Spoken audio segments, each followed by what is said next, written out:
Do what it do now. Leviticus the 15th chapter. Let's look at something. Leviticus chapter 15.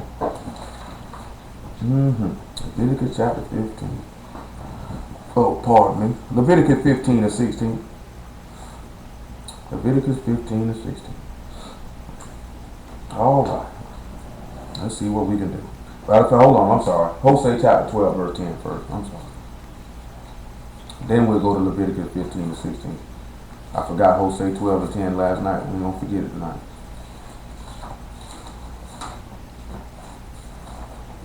Hosea 12 and 10. I have also spoken by the prophets, and I have multiplied visions, and used similitudes by the ministry of the prophets. Now, when we go back over here to Leviticus 15 and 16, who wrote the book of Leviticus? And what was Moses? And what was Moses? Was not Moses a prophet?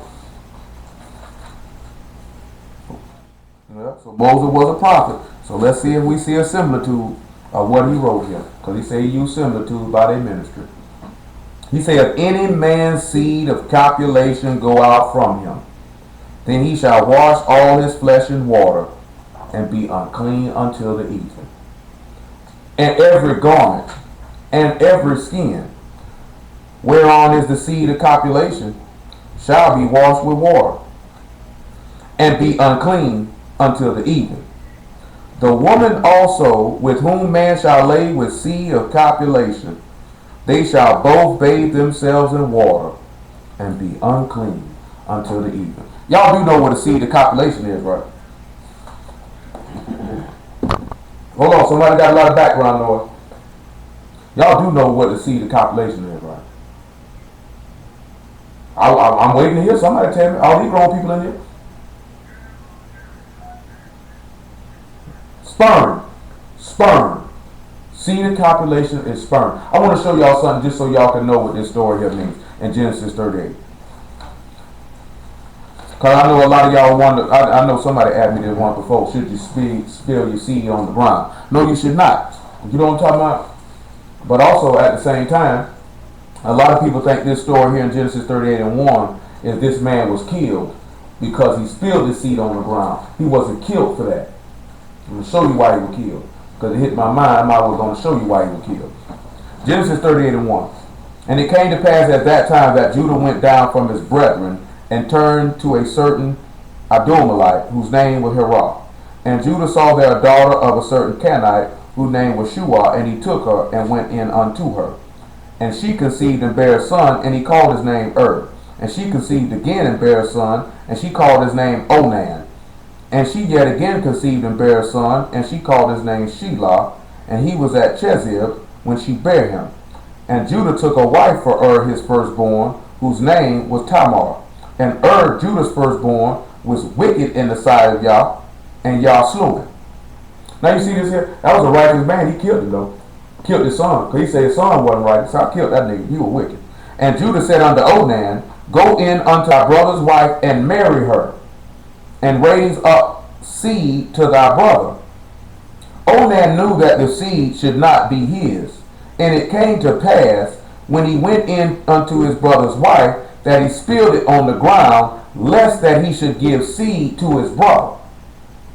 And the thing which he did displeased Yah, wherefore he slew him also. So why did Yah kill this boy?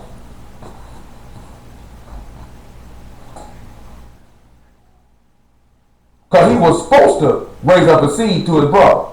But he said, you know what I'm going to do? I'm going to get my rocks off. Then when it's time for me to put this seed in, I'm going to drop it on the ground. So he wasn't killed for putting the seed on the ground. Do y'all know what law that this is being manifested that you see in here that our forefathers knew what to do?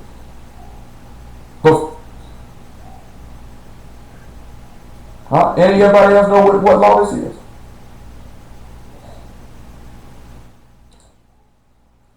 Let's look at Deuteronomy 25, what they were doing. But niggas sit back and tell you they ain't had no law till Moses gave it. So you mean to tell me that these people knew to raise up a seed to your dead brother?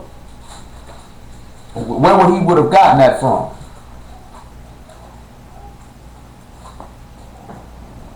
Deuteronomy 25:5.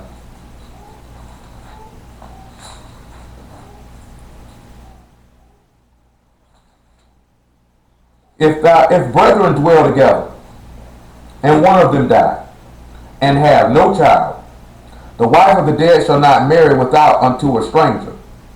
Her husband's brother shall go in unto her and take her to him to wife, and perform the duty of a husband's brother unto her.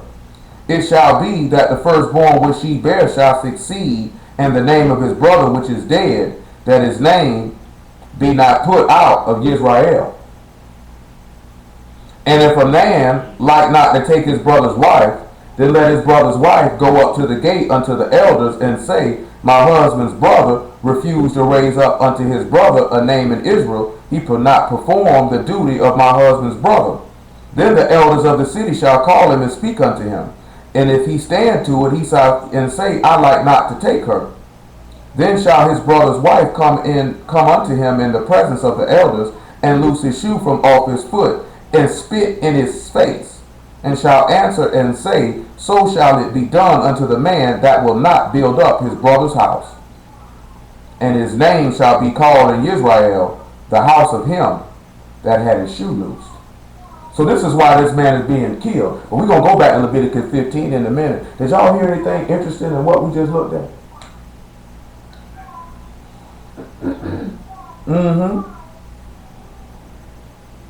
Who else, indeed, but who else said he wasn't worthy to unloose somebody's shoe latchet? John the Baptist, didn't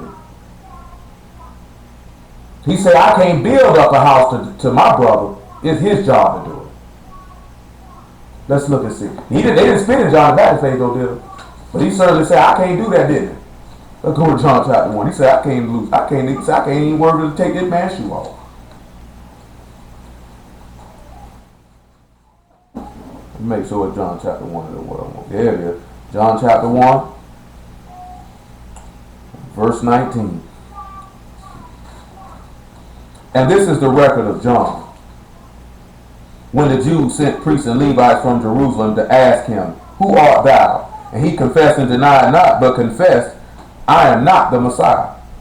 And they asked him, what then? Art thou Elias? And he said, I am not. Art thou that prophet? He answered, no. Then said they unto him, who art thou, that we may give an answer to them that sent us? What sayest thou thyself? I'm going to ask y'all a question. Do any of y'all know the two men that said that they weren't prophets, just like John the Baptist said? It's two men that said they weren't prophets. Who remembers who them two men were that said they weren't prophets? Right, you remember? I know the Lord said it, and I don't know who else. Not the Lord. Any of y'all know what two prophets said when they came to them? They said, I'm not a prophet. Let's see what else he say here before we go look and see where that comes from. He said, I am the voice of one crying in the wilderness, make straight the way of Yah, as said the prophet Isaiah. Let's look at Amos chapter 9. You still hold Leviticus 15. Let's look at Amos chapter 9. One of P said it, either Peter or Paul.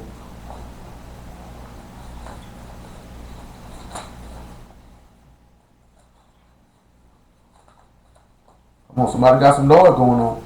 Got to be considerate of everybody else. Amos chapter 9. What was it? 8. Amos 7, pardon me. Amos chapter 7. About verse 9. Actually, make it verse 7. Thus he showed me, and behold, the Lord stood upon a wall by a plumb line, with a plumb line in his hand. And Yah said unto me, Amos, what see thou? And I said, a plumb line. Then said the Lord, behold, I will set a plumb line in the midst of my people Israel. I will not again pass by them anymore. He said he'll set a plumb line in the midst of the people. And the high places of Isaac shall be desolate, and the sanctuaries of Israel shall be laid waste. And I will rise against the house of Jeroboam with the sword. Then Amaziah the priest of Bethel sent to Jeroboam king of Israel, saying, Amos hath conspired against thee in the midst of the house of Israel. The land is not able to bear all his words. They said that this man has sat back and conspired against the people. Remember how the people cried out and said, we had no king but Caesar. Anybody make themselves a friend as an enemy of Caesar? They were trying to say that Yahshua was an enemy of Caesar. Couldn't nobody bear his words, what he was saying, I could. Let's see something else he said though. For thus Amos saith, Jeroboam shall die by the sword, and Israel shall surely be led away captive out of their own land. Y'all hear what he told them? Jeroboam shall die by the sword. Israel shall be led away captive. Also Amaziah said unto Amos, O seer, O thou seer, go flee thee away into the land of Judah, and there eat bread and prophecy there. But prophecy not again anymore at Bethel, for it is the king's chapel, and it is the king's court. Y'all know what Bethel is, right? Who know what Bethel is? Other than who know what Bethel is now? Okay. That'll tell me something. I don't be asking this stuff just to hear myself ask it. I could have just outright said it. Then answered Amos and said to Amaziah, I was no prophet. Neither was I a prophet's son, but I was a herdman and a gatherer of sycamore fruit. Now you sit back and you look at that John the Baptist saying he was preparing the way of the Lord. So when you sit back and saying that he would be gathering the people to get them ready for somebody, he told them, I'm not a prophet though, but we're going to back up a little bit. How is Jeroboam going to die by the sword and Israel going to be led away captive?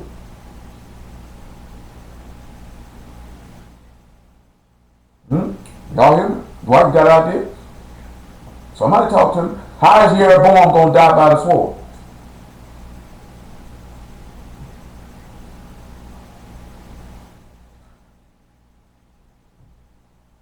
I mean, that's to sit back. We can sit and look at that in a whole nother aspect too. But that's not what we're looking for. How is Jeroboam dying by the sword? How is Israel led away captive?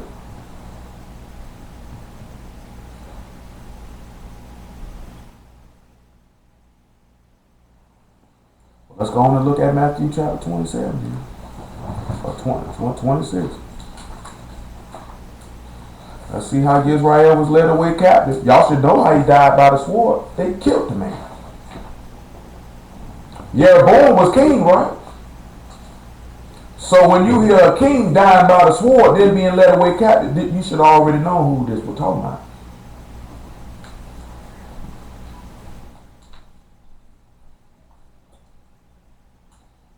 Matthew 26, verse 44. And he left them and went away again and prayed the third time, saying the same words. Then come he to his disciples and saith unto them, Sleep on now and take your rest. Behold, the hour is at hand. The Son of Man is betrayed into the hands of sinners. Arise, let us be going. Behold, he is at hand that doth betray me. And while he yet spake, lo, Judas, one of the 12, came with the great multitudes, with swords and staves from the chief priests and elders of the people. Now he that betrayed him gave him a sign, saying, Whomsoever I shall kiss, the same as he, hold him fast. And he forthwith he came to Yahshua and said, Hail, Master, and kissed him. And Yahshua said unto them, Friend, wherefore art thou come? Then came they laid hands on Yahshua and took him. They took him captive. And after they took him captive, they took the king and they killed him. The punishment of the sword fell on him. He met death. That's how we sit back and see that. But you see how John the Baptist said, I wasn't no prophet. Amos said, I'm not a prophet. Neither am I the son of a prophet. He said, I got a sycamore fruit. Go to Zechariah 13 so you can see the other one. This just brings something to remember. He said, I got a sycamore fruit. Verse 3.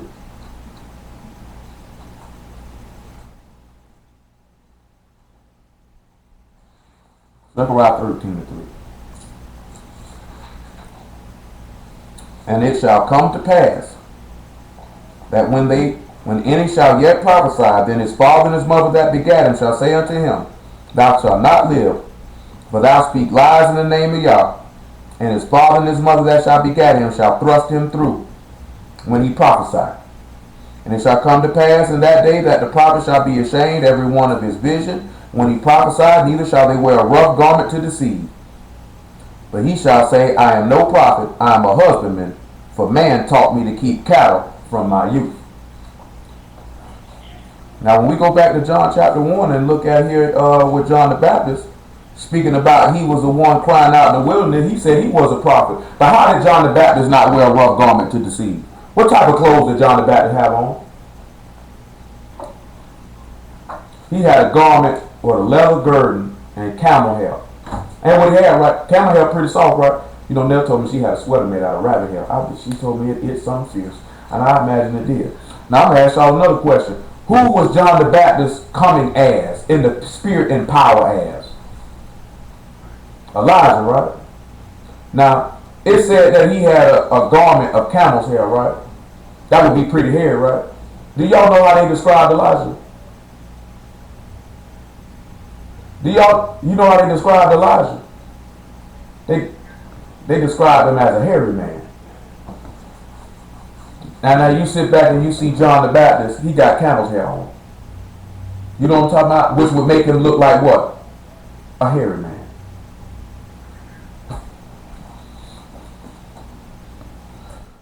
Yeah, because you know, Elijah didn't play no games. And neither did John the Baptist. So we in verse 24 of John the first chapter. And they which were sent of the Pharisees, and they asked him and said unto him, Why baptize thou then, if thou be not that Messiah, nor Elijah, neither that prophet? John answered them, saying, I baptize with water. You know, baptizing is a symbolizing of what, right? Dying and rebirth and raising up a seed, right? He says, John answered them, saying, I baptize with water, but there stand one among you whom ye know not. He it is who's come after me is preferred before me, whose shoe latches I'm not worthy to unloose. So, you know, he wouldn't sit and take off y'all shoe and say he ain't going to raise up a seed to his brother, now is he? He's not going to say that about him. He ain't going to be able to do that there because he was willing to raise up a seed to his brother. You sit back and look at it, he, his brother, and the one that died, at the one raising up the seed and the one who died at the same time. Even though at the same time they spit it in faith, though. You sit back and look at it, they spit in their faith. Because he said if you be the Messiah, prophesy. Let's look at Matthew 27. Let's see if they spit in their faith. Or 26. Let's see what they told him. They're having a full-fledged conversation today. Oh, let's listen. Oh, let's listen, not talking. Listen, say somebody needs to acknowledge me. Matthew 26 and verse 64. 62 is better. He said, and the high priest arose and said unto him, Answer thou nothing. What is it which these witnesses against thee? But Yahshua held his peace, and the high priest answered and said unto him, I adjure thee by the living God, that thou tell us whether thou be the Messiah, the Son of God. So if he the Messiah, that means he would be the rightful wife to this woman, right? He said, Yahshua say unto them, Thou hast said, nevertheless I say unto you, hereafter you shall see the Son of Man sitting on the right hand of power, coming in the clouds of heaven. Then the high priest rent his clothes, saying, He has spoken blasphemy. What further need have we of witnesses? Behold, now you have heard this blasphemy. What think ye? They answered and said, He is guilty of death. Then did they spit in his face and buffeted him. And others smote him with the palms of their hands, saying, Prophesy unto us, thou Messiah. Who is he that smote thee? So now they spit in this man's face. Because if he ain't saying the Messiah, he wouldn't be willing to be saying he willing to raise up a seed to his brother and would. I'm not willing to take this woman and be one with her and have kids with her. So they turn around and spit in his face. You know what I'm talking about? Because if he sat back and say that, oh, you blaspheme, you say you the Messiah, it's not the same exact thing all the way, but it's the similitude when you look at it and you see what's going on. You understand what I'm telling you? Let's go back and look at Deuteronomy 25 again. Because they spit right in this man's face and say, you don't want to raise a seed up to your brother. Because what did the man prophesy in John 11? They say it's expedient one die for the people, that the people perish not. But if this man around here and perish and he raise again, then he can raise a seed up to his brother. That the name won't be put out of Israel. Did you notice that he said that the name wouldn't be put out?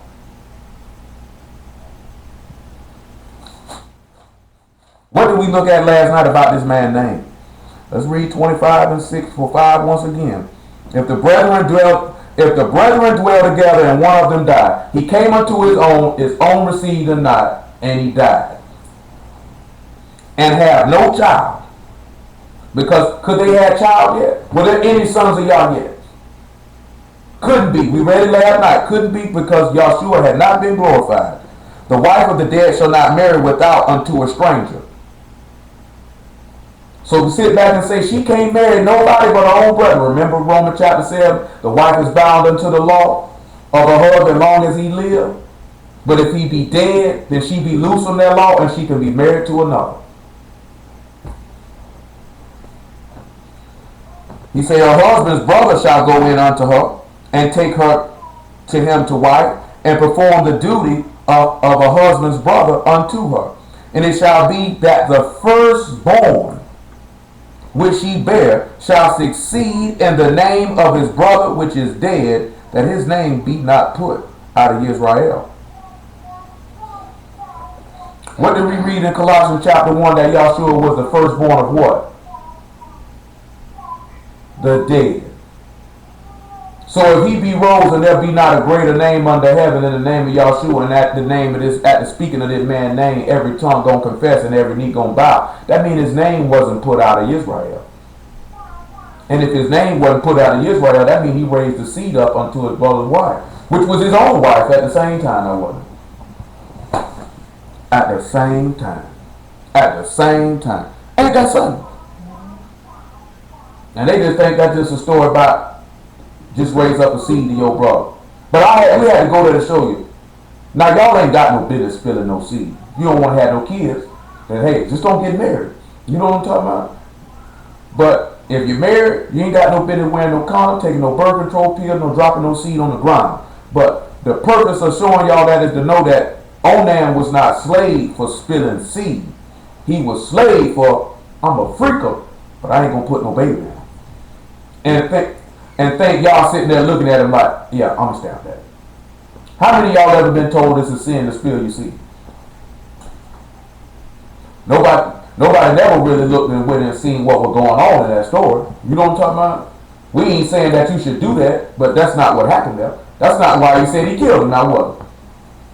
So he killed him because he raised up a seed to his brother, to his brother's wife.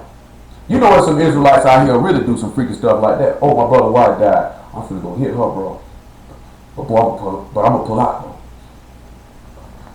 You know what I'm talking about? And they would keep wanting to have sex with this woman. You know what I'm saying? That's just a wicked mind. You should have just said, man, I don't want to do it. You know, because you see that it said Onan knew the seed would not be his. You know what I'm saying? When you sit back and look at it, why do you think the scribes and Pharisees going to be murdered? Because they say he seek to take away our place in nation. We really don't want to be joined with these people because the seed not going to be ours. It's going to be his. You know what I'm talking about? We don't want it to be his. That's why he said they rule over the people, put heavy burdens on them which they themselves won't move. Let's look at Leviticus 15 one more time. Y'all right? So you know the seed of copulation is sperm, right? Say if the seed of copulation, let's look at it again, verse 16. He said, if a man's seed of copulation go out from him, he'll floss all his flesh and water, every garment, every skin, got to be washed, and be unclean to the even. But the woman who lied with him, she got to be clean, she unclean too. So now we need to look at it. It says seed of copulation. How many times we read all this stuff in this book about the seed? About a seed, right? Well, let's look at Luke 8 and 11 about the seed. You might start at verse 9. You know. Because without a seed, you can't get nobody pregnant, right? Luke 8 and 9. Woman can't get herself pregnant. Eggs and eggs ain't going to do it. No, but see, even still, the seed impregnated her because the word, the Ruach HaKodesh went into her. The word went in her. Still the seed impregnated her. Luke 8 and 9. And his disciples asked him saying, what might this parable be? And he said unto you, it is given to know the mysteries of the kingdom of God, but to others in parables, that seeing they might not see, and hearing they might not understand. You know what I'm saying? So it's a lot of stuff that these dudes don't be catching. And you just seen that the Lord say it's given for you to know. That goes right back to what we were talking about last night, that you need to get a more earnest heed of the things which you heard, lest they slip. Because if the man done given you the ability to know them, while others in these parables or just straight confusion, you might want to hearken more closely to what you hear now, don't you? So let's see verse 11. Now the parable is this. Luke 8:9. Now we're in verse 11. The parable is this. The seed is the word of God. So it say the seed of calculation came up out of him. He would need to be washed with water. So how did the seed of calculation come up out of this man? And how was he washed with water afterwards? Anybody know two components that make up sperm? Anybody know the two components that make up sperm? I mean, it's other components, but anybody know two components that help make up sperm? Blood and water. What you got? You never said it, no. Oh, blood and water. John chapter 19, verse 30.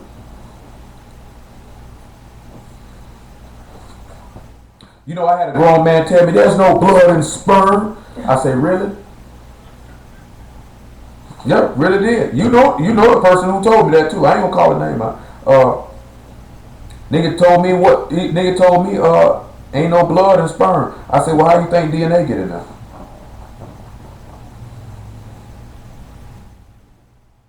I mean, sit back looking at it. DNA is in everything from muscle tissue, ligaments, your saliva. You know what I'm talking about? But you gonna sit back and think it ain't no blood and no sperm? Are you serious? Just because you can't see it. Yeah, no, I told him that day. I said that was a reason why a woman ain't got no business sucking no man's penis. So you ain't got no business swallowing no sperm. Then I told him the book say the release of semen would make you unclean. And you gonna tell me a woman should allow a man to excrete that into her mouth or on her body? It don't say semen unclean, it just say you unclean to so. But I just show you how dumb niggas is. So if my seed don't come out of me, would I be unclean? No, but it did come out of me. That means I would be unclean. See, what he didn't realize, we're not going to look at everything in Leviticus 15, but the secretion of bodily fluids defiles you.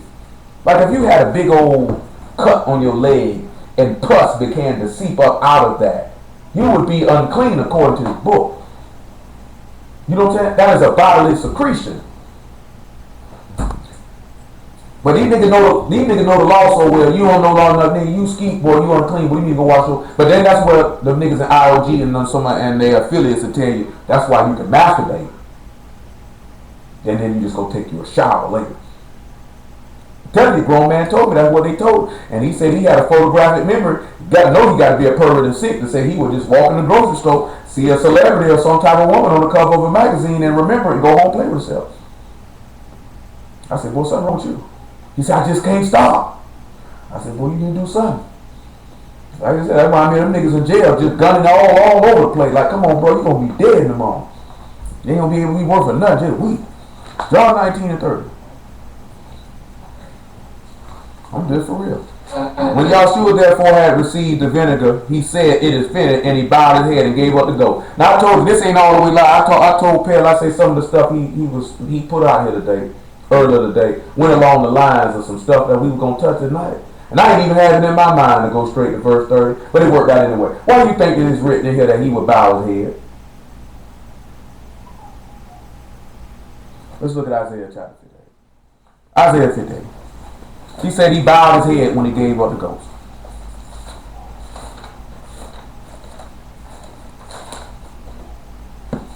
Isaiah 58. Look at about verse 4.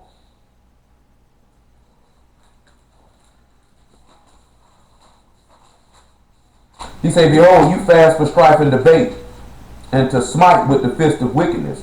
You shall not fast as you do this day to make your voice heard on high. Is this such a fast that I have chosen? What would be another word that we would use here for fast?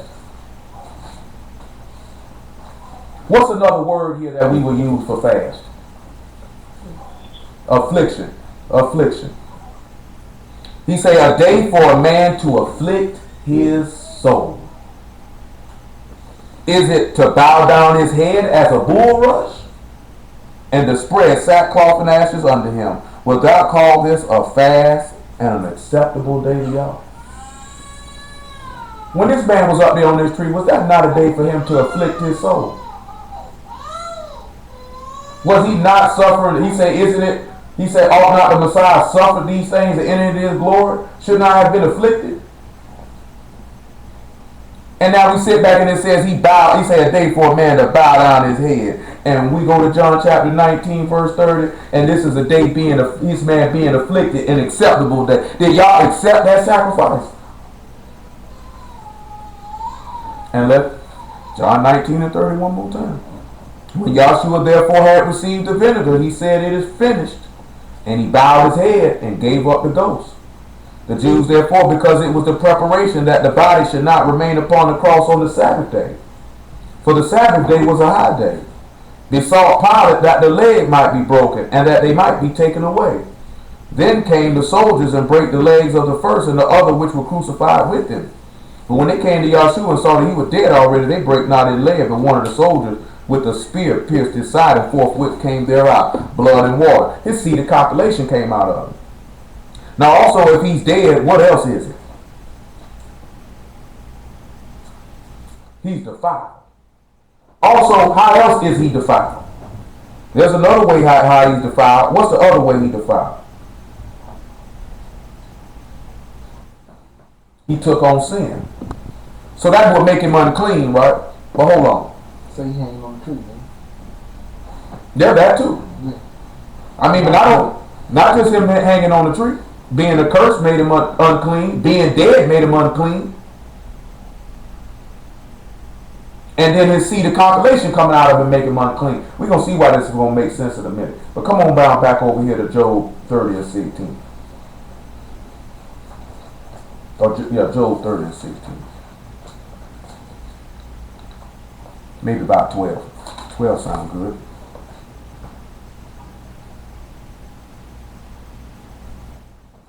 Matter of fact, go on here to 10. This is some stuff we done dealt with in the past. Go on ahead about verse 5. Look at verse 5.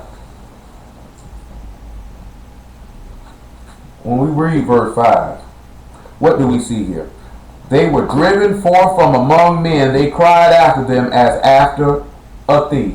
What did Yahshua tell to them people when they came out at him with them swords and staves? What did he say they came out at him as? What did he say, y'all? As a thief. He said, y'all come after me as if I'm a thief. Now you see why he said it. To dwell in the cliffs of the valleys, in the caves of the earth and in the rocks.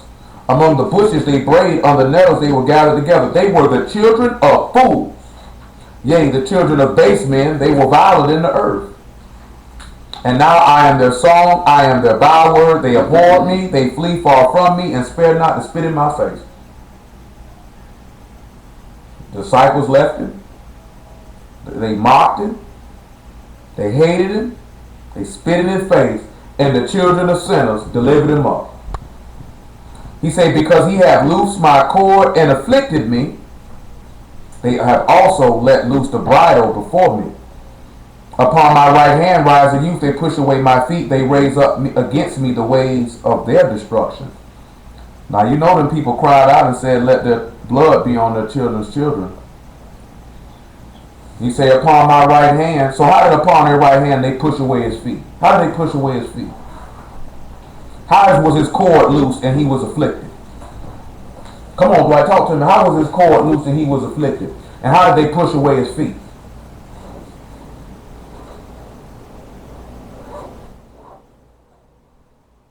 Got anything for him? Well, and I'm looking at my brother-in-law. Well, see now, because he loosed my cord and afflicted, remember what he said in John 19. Y'all had no power against me whatsoever except my Father from heaven gave it to you. He done loosed my cord. And also take us back to with Cain. Long as this mark was on him, nobody could touch him. You know what I'm saying? Before it was Yahshua's time, nobody could touch him. But when it was his time, that mark was removed and they could touch him. See, we had to sit back and look at it. There's going to come a time right now, can't nobody touch us right now. He's not causing us to suffer affliction, to be put to death. But the time comes when he's going to allow these people to do this to us. Look at Daniel chapter 11 just so y'all can see what I'm saying. Because remember, he told you this man will come and he will overcome the saints.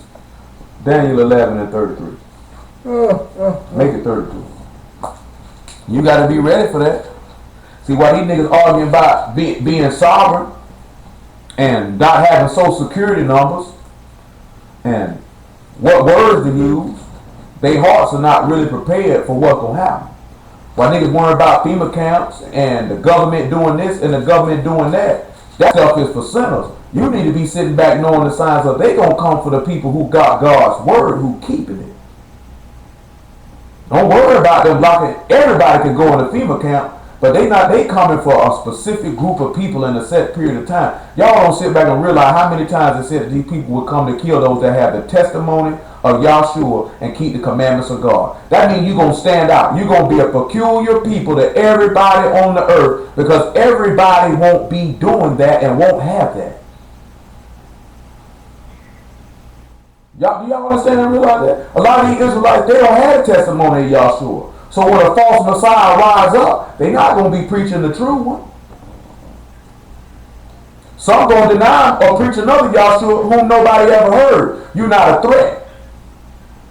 They're not worried about you. But if you got the true one and you obeying the word, you are a problem. You know what I'm talking about? They're going to come do something to you. Verse 32 of Daniel chapter 11. And they that understand, and such as do wickedly against the covenant shall he corrupt by flatteries. But the people that do know their God shall be strong and do exploits. If they doing exploits, what would that mean that they would be doing? That mean they would be working signs and wonders, now would it? And he says, and they that understand, matter of fact, hold what you got. Come on around here to Zechariah chapter 4 while it's in my mind. We'll show you some people that's going to come and do exploits who they're going to try to corrupt by flattery.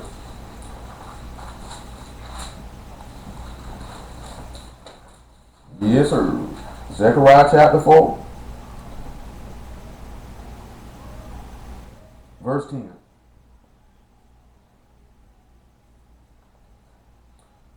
For who have despised the day of small things?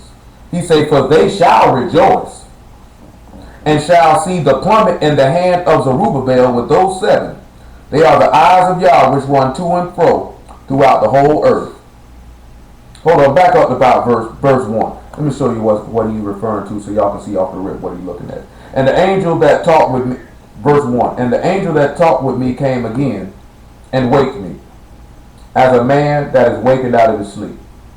And he said unto me, what see thou? And I said, I have looked, behold, a candlestick all of gold, and a bowl upon the top of it, 7 lamps thereon, and 7 pipes to the 7 lamps, which were upon the top thereof, and 2 olive trees by it, one upon the right side of the bowl, and the other upon the left side thereof. Now we drop down in verse 11. Now you sit back and see, these 7 that got eyes, these are 7 angels, right? Y'all should know that, right? These are 7 angels in Revelation. Pour out these bowls of plagues or blow the trumpets. That's what they're referring to. Remember, he said there was an angel for each assembly in Revelation. If he got 7 eyes going to and fro the earth, you know them angels. He say, then answered I and said unto him, what are these 2 olive trees upon the right side of the candlestick and upon the left side thereof? And I answered again. He said unto him, what be these 2 olive branches, which through the 2 golden pipes empty the golden oil out of themselves? And he answered me and said, know thou not what these be? And I said, no, my Lord. Then said he, these are the 2 anointed ones that stand by the Lord of the whole earth. Who are these 2 anointed ones, gentlemen?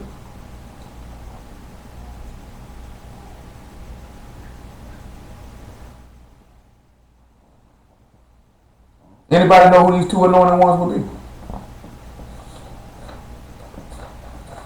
Revelation chapter 11, verse 1. Can't be Yahshua. He said they stand next to the Lord over the whole earth. They said they standing next to him. One on each side. Let's see what Revelation 11 and 1 say. 11 and 1. Let me see.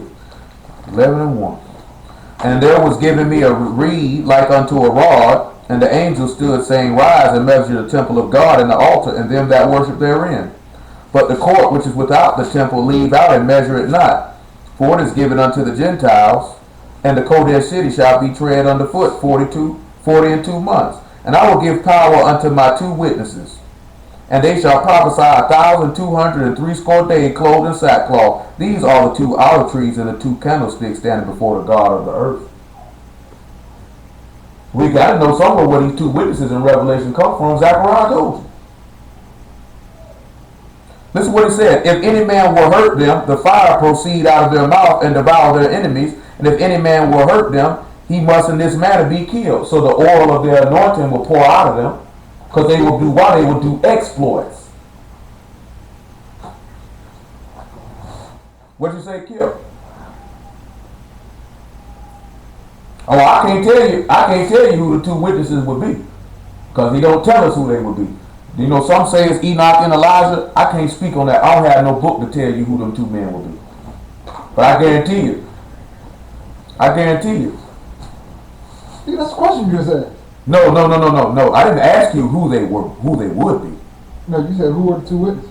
No, I'm talking about this. I didn't say that. I said this tells us who this is. Meaning no, the olive tree. Well, that's what you said. That's what I'm telling you what you said. You said who are these 2 witnesses?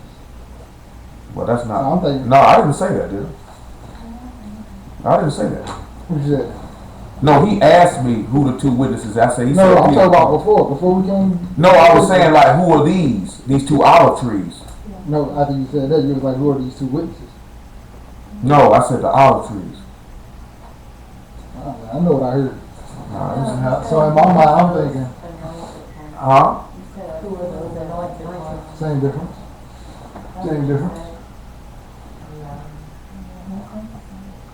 No, I mean So I'm thinking people. That's what I'm thinking. So I'm sitting here trying to think. No, he's saying that people. I can't tell you. It's going. You got people say it's Enoch and Elijah because they didn't taste that. Yeah, I understand that. But then you got some people that say it's going. He just said Peter and Paul. I can't tell you who they gonna be. Yeah, I'm thinking the Spirit and the Word.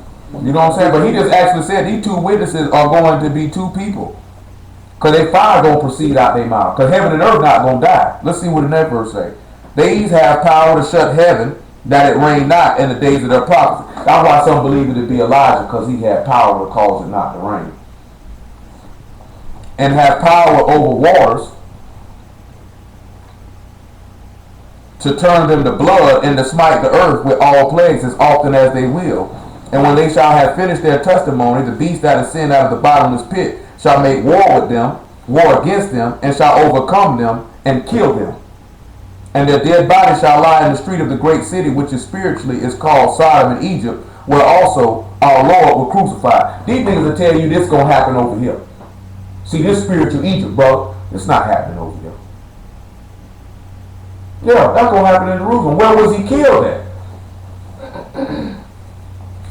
Quad know what I'm talking about. It's niggas who teach that this is gonna happen over here. You can teach anything when you.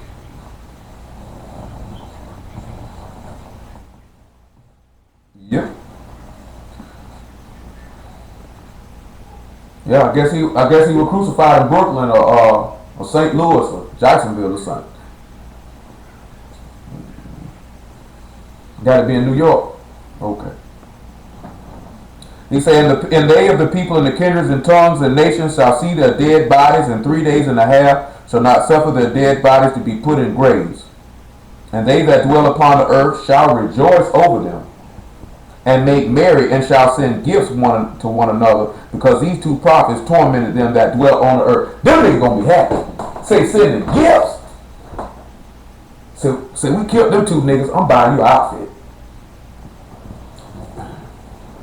I'm buying you a car. Because them niggas dead. Ain't that something?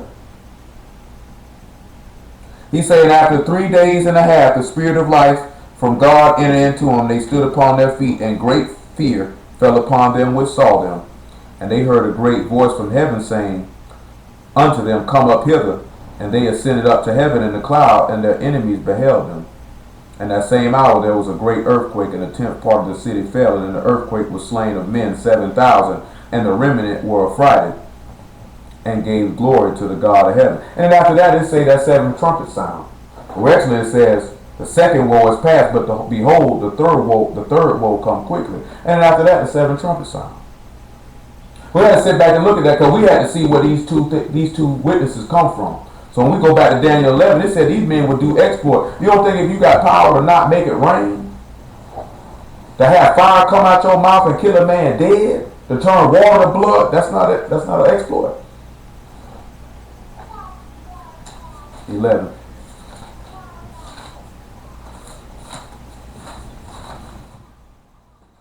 So now we're in verse 32. Read it one more time. And as such as do wickedly against the covenant shall he corrupt by flatteries, but the people that do know their God shall be strong and do exploit. They that understand among the people shall instruct many. Yet they shall fall by the sword, and by flame, and by captivity, and by spoil many days.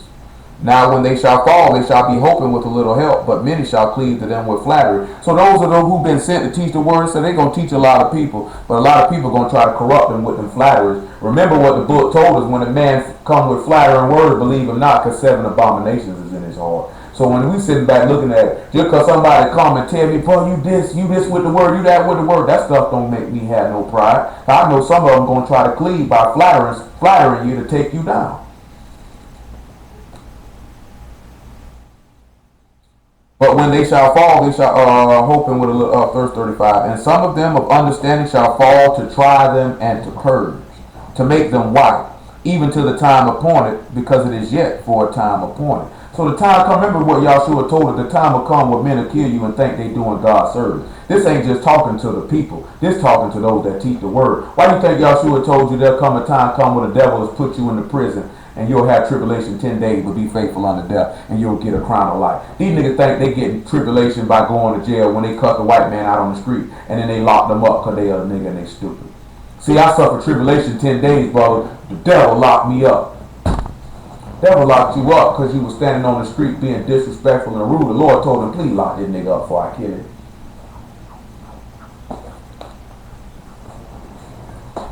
Guess what? Then Yahshua get taken into prison. He was faithful unto death. He was telling you to do what he did. We just sat and looked at it. They took him to prison, right? They took him captive. And he died by the sword. So how you going to sit back and say you believe and trust in this man and you get taken captive and you might die by the sword, but you're not going to be faithful unto death? In everything, we have to follow the similitude of his behavior. That's what he did. We have to do it. But now we sit back and look at it, his seed, the copulation that came up out of him. Now we see how it came out with the blood and water. So how was he washed? And the woman that he laid with, how was she washed? You just keep that in mind as we finish this Job 30. Almost forgot about Job. Y'all just keep that in mind. Because we're dealing with some uncleanliness thing. Then we're going to deal with something else. Something else that a woman go through all the time. I'm glad I ain't got to go through it. Some of these dudes act like they go through it. They might as well go and get them some always. Might as well think some of them got them on right now. That's how they had it. Verse 13, in Job, the 30th chapter. They marred my path. They set forward my calamity. Oh, we didn't realize they pushed away his feet by what? Putting his feet, pricking him, right? They marred my path. They set forward my calamity. They have no helper. They came upon me as a wide breaking in waters in the desolation. They rolled themselves upon me. Terrors are turned upon me. They pursue my soul as the wind. And my welfare pass away as a cloud. How did terrors turn upon this man?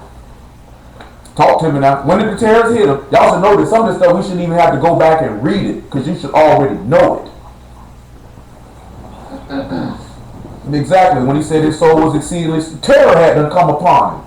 If you say you exceedingly sorrowful even unto death, and you praying for something to pass away from you, that means you got a little terror, right? Your welfare passing from you. Verse 16. And now my soul is poured out upon me. The days of my affliction have taken hold upon me. He cried out. My bones are pierced in me in the night season, and my sinews take no rest. The disciples were asleep. He wasn't asleep, was it? And what time of day was it? It was nighttime, wasn't it? By great force of my disease, listen to him. By great force of my disease, my garment is changed. It bind me about as the collar of my coat. What was the disease that caused this garment to be changed? Say, hold on, because somebody else got to give some other ones a chance. Go, hold on, because I need to ascertain something. What was the disease that caused his garment to be changed?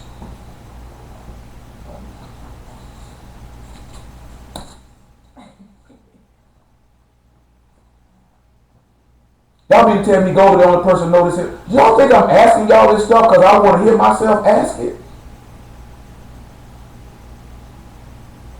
Lord have. What was the disease that caused his garment to be changed? How was his garment changed? Death. So how was his garment changed?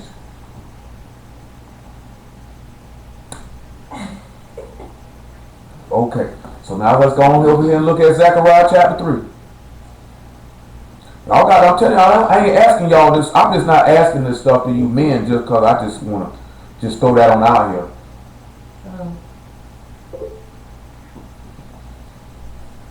Yeah, pretty much. Pretty much. What you got there, man? You sharing? You sharing? No. What is that?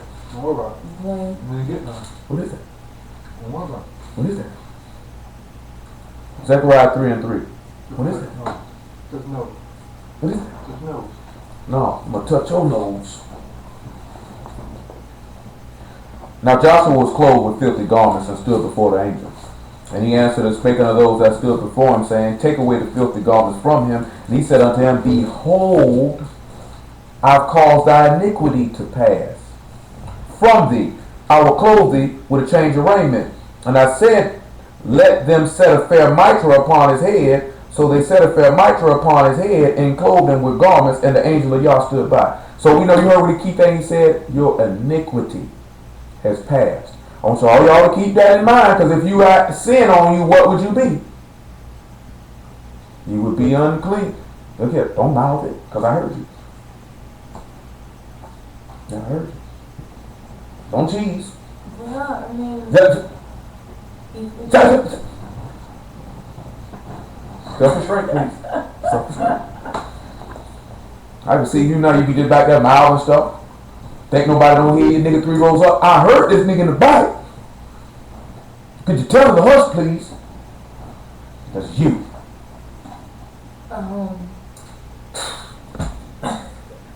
What we gonna do with him, man? Nobody knows. White say put you in the trunk, drop you off down in South Florida somewhere. I don't see that. Huh? So let's sit back and look at it. The iniquity passing. Philippians 3 and 20. We read about it last night. About putting off this tabernacle and putting on the tabernacle from heaven. Now he say by the force of this disease, his garment was changed. So now we sitting back knowing, also sit back saying that when that seed of copulation comes, you got to be washed with water to be made clean. And the spirit is always compared to what? Water. When that spirit came upon him, he was made clean after his seed of copulation came out of him. Now, wasn't it?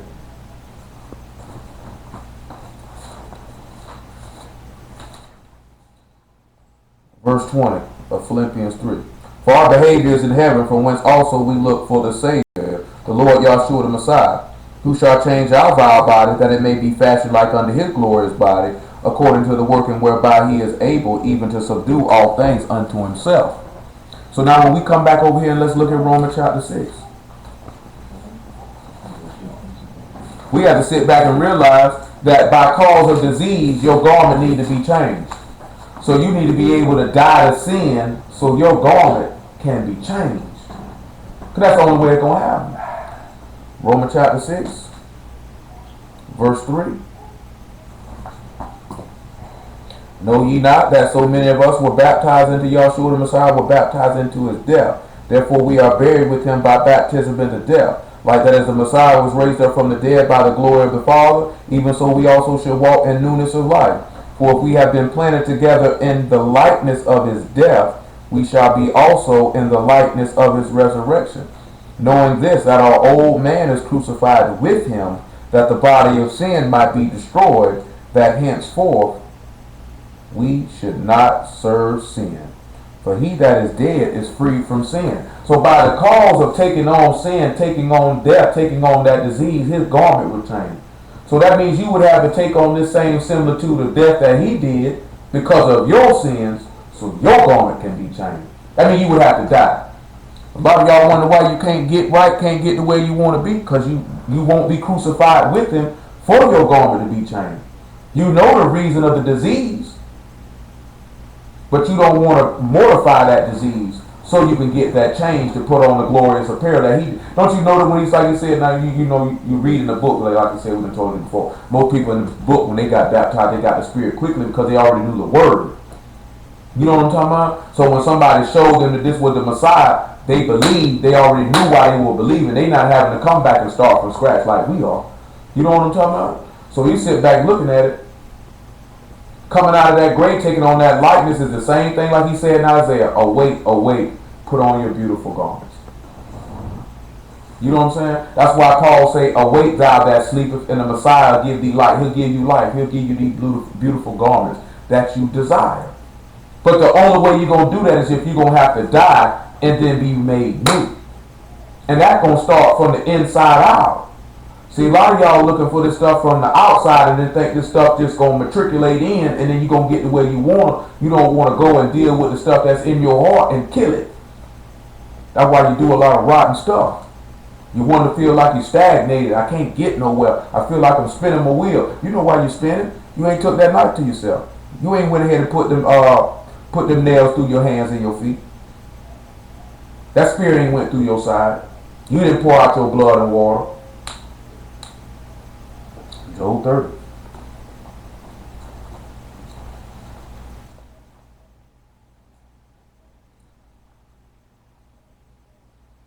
We'll come on back around here to Job 30 in a moment. We'll come back around here to Job 30 in a moment because it'll tie back to something else that we're going to look at in a little bit. So let's swing back over here to Leviticus 15. Swing back over here to Leviticus 15. We got a lot of stuff. I want to try to get it off. Let's see how it goes. And go how it is. So now we sit back and look at it. We know now we see how he washed his flesh with water and he washed his wife. Let's look at Ephesians 5 and 22, and then 2 Corinthians 11, and see that he washed his wife after that seeded calculation came up out of it. Because we done ascertained how he washed himself from that seeded calculation. Because he was washed with the Ruach HaKodesh, which gave him that change of garments because he was filthy, and he put on some clean ones. Now we have to sit back and look at that we need to put off the filthy garment, put off the body of the flesh and the sins thereof, and put on clean clothes. Ephesians 5 and 22. Somebody got no speakerphone, they're going to have to take it off. Wives, submit yourselves unto your own husbands as unto the Lord. For the husband is the head of the wife, even as the Messiah is the head of the synagogue, and he is the Savior of the body. Therefore, as the synagogue is subject unto the Messiah, so let their wives be to their own husbands in everything. Somebody take that phone off speakerphone. They can't hear y'all. It makes an echo. Husbands, love your wives, even as the Messiah also loved the synagogue and gave himself for it, that he might sanctify and cleanse it with the washing of water by the word, that he might present it to himself a glorious synagogue, not having spot or wrinkle or any such thing, that it should be kodesh and without blemish. So when he say washing with the washing of the word, ain't the word is what rose him from the dead?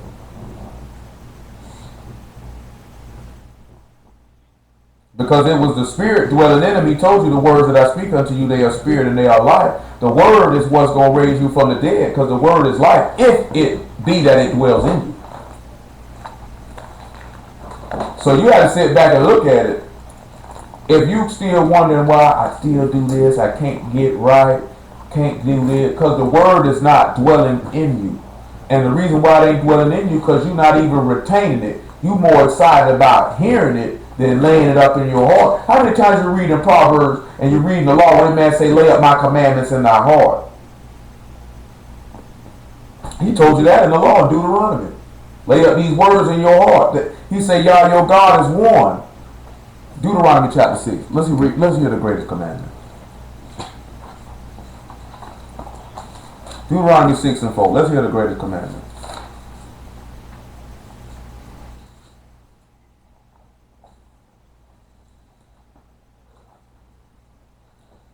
Hear, O Israel, Yah our God is one Lord, and thou shalt love Yah thy God with all thine heart, and with all thy soul, and with all thy might. And these words which I command thee this day shall be in thy heart. And thou shalt teach them diligently unto thy children, and shalt talk of them when thou sit in thy house, and when thou walk by the way, and when they lie down, and when thou rise up. Who remembers how the Lord fulfilled this? I'm going to see who mine good. Who remember how the Lord fulfilled the 7th verse of Deuteronomy chapter 6? Who remembers how the Lord fulfilled Deuteronomy chapter 6 verse 7?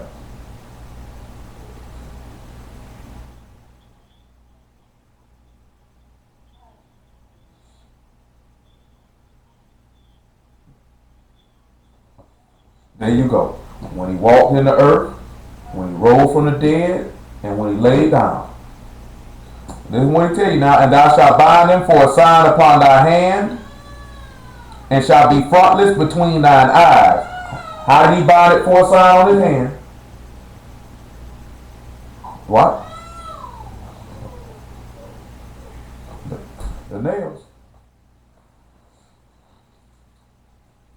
And thou shalt write them upon the posts of thy house and on thy gates. So now we sit back and look at it now. This man commanded that you should lay these words up in your heart. If you're not laying the word up in your heart, it don't matter how much words you hear. It's not going to profit you.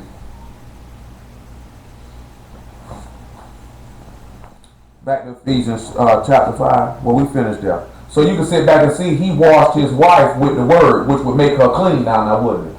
Because before she was defiled. Remember how he told the disciples, you're clean from the word that I spake unto you? 2 Corinthians chapter 11, verse 3.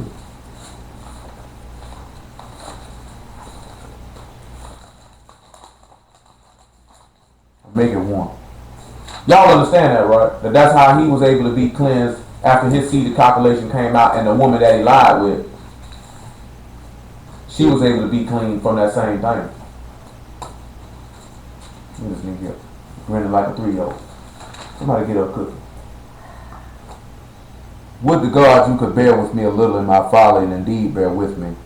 For I am jealous over you with godly jealousy, for I have espoused you to one husband, that I may present you as a chaste virgin to the Messiah. Because if you're chaste, that means you're pure. Got to be clean. I ain't never met a chaste virgin that was defiled. Ain't met many chaste virgins for that matter.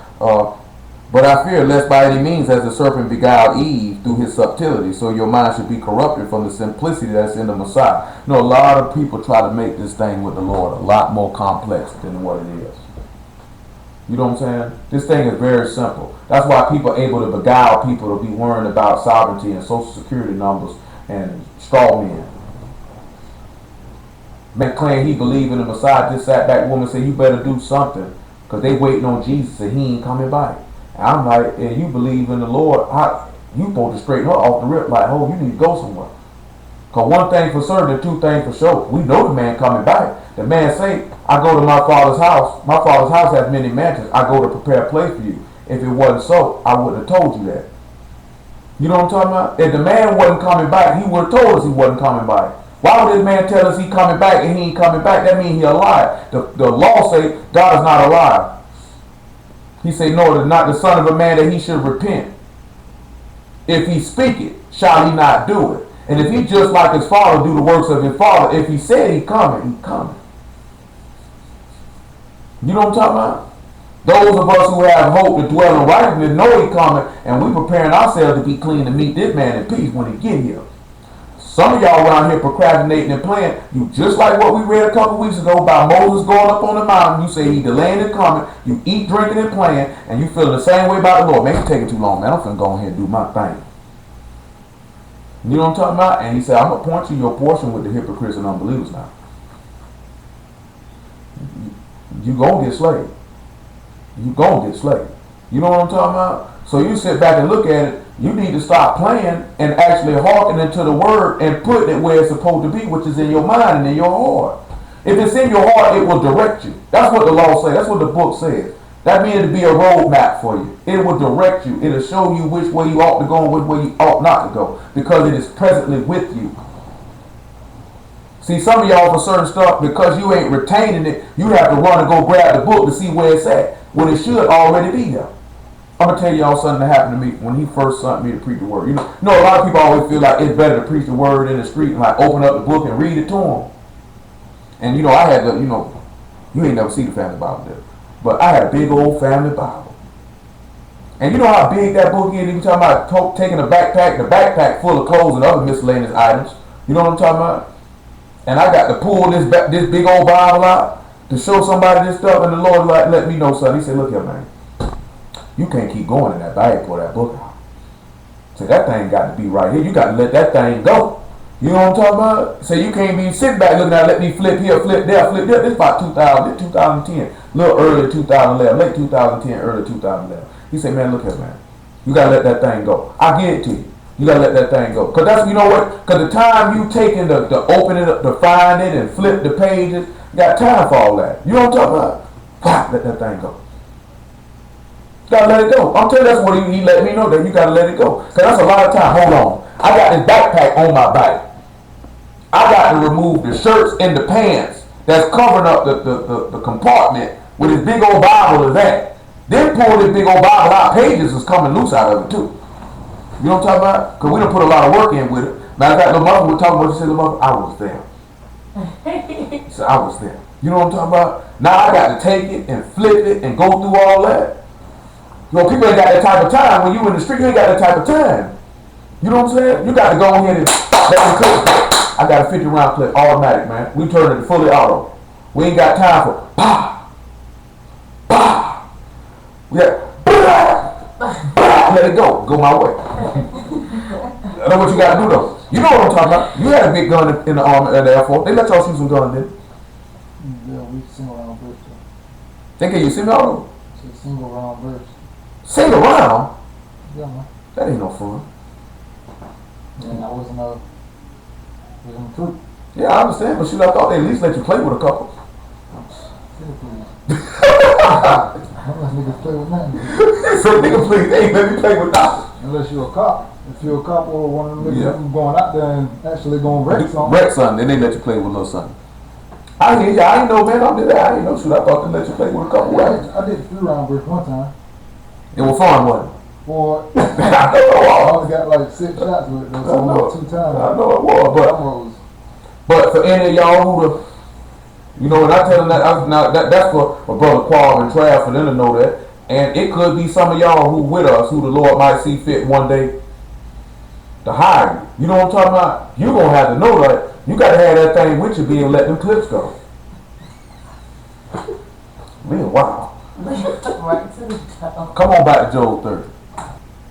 I'm for real now. When people see me, man, they don't think I be knowing what I know. And then they be shocked when I can let that stuff go right then. Man, I'll tell y'all something. It were times I'd be in the street preaching stuff, man, and stuff would be coming to my mind that I ain't even sat and thought about. Truth be told, some of this stuff we finna look at right now tonight. Brother Trav called me about it. He said, man, you said something about this once before. Can you explain it to me? I hadn't sat down and looked at it. He gave it to me on the spot as I was talking to him about it. Oh, we through with Job 30. Let's go back to Leviticus 15. So now we done dealt with this seed of calculation. Let's deal with the other half of it. We still need to look at some things in Job chapter 12 and Habakkuk 1. Lord will, we'll get there. Lord will, we'll get there. I thank the Lord he allowed the opportunity for us to come 4 times this week. I had a whole lot of information, and Lord knows it wouldn't have worked if I tried to cram it all in 2 days. Well, in 1 day. Sabbath night and Sabbath day. I don't even think that'll work, trying to cram all that stuff in there. We're in verse 19 though. He said, if a woman have an issue, and her issue in her flesh be blood, she shall be put apart 7 days. And whosoever touch her shall be unclean until the even. And everything that she lie upon in her separation shall be unclean. Everything also that she sit upon shall be unclean. Whosoever shall touch her bed shall wash his clothes and bathe himself in water and be unclean until the even. Whosoever touch anything that she sat upon shall wash his clothes and bathe himself in water and be unclean until the even. And if it be on her bed or anything whereon she sit when he touch it, he shall be unclean unto the even. And if a man shall lay with her at all, her flowers be upon him, he shall be unclean 7 days, and the bed whereon he lie shall be unclean. Now this talking about if you laying with your wife and she come on her period. Now I know the Lord say that's an abomination. And I know in due time you'll go to hell for it. But a nigga ought to be shot on the spot for doing that. Because you are a nasty, perverted bastard to go lay with a woman while she on her period and you know she on it. That is disgusting. You know what I'm saying? I ain't even know nothing about the word. I knew that's just something I'm not going to do. That's nasty. I hope ain't none of you women in time passing your life let a man do that to you. Because that says a lot about you too. Don't sit back and sit there and say that the man don't get no pad, but the woman don't either, because you know you was on your cycle and you let it do it.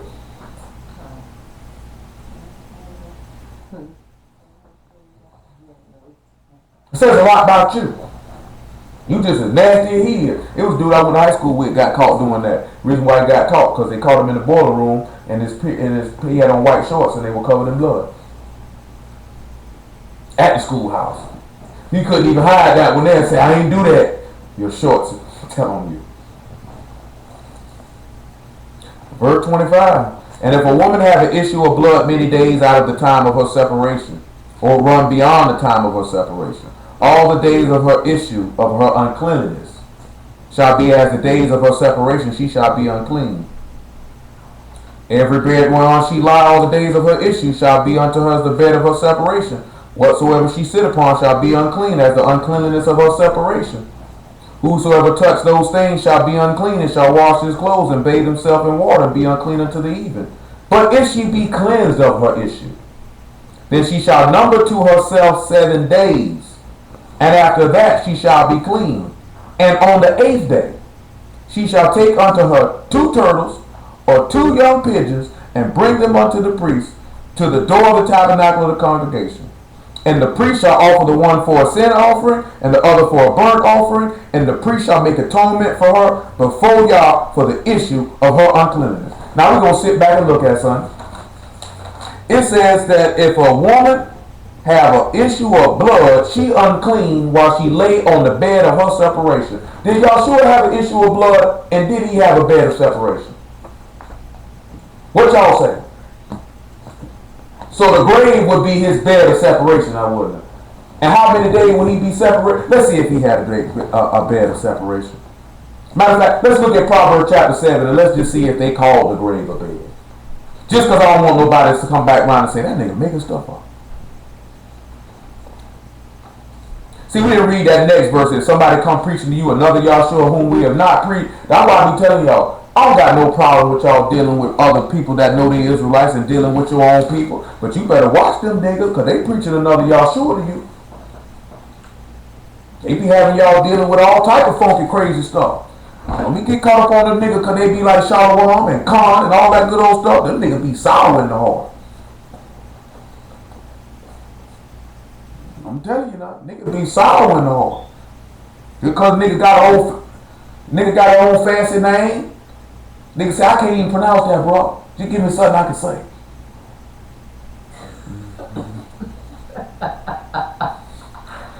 Proverbs chapter. Yeah, that's what they say. Them niggas don't say shalom. Them niggas say shalom. Nigga say, what did you do? Nigga, what you just say? Shazam, nigga, what you got going on? Hey, who are the people who talk like that? Yeah. Yo, oh, you talking about that Pootie Tang stuff. They got that Pootie Tang language. Tappy towel. Y'all ever seen Pootie Tang? Pootie Tang how you dying laughing. You like Pootie Tang? What? Yeah, they talking about side tank. Potty towel. That's how them niggas talk. Niggas just sit back looking at them like, what? What? Yeah, that nigga pulled that belt out. I'm just telling you, you gotta be careful with them niggas, man. Don't get caught up in all that stuff. Then you got niggas, he bred roots movement. All type of stuff. You gotta be careful with them people, man.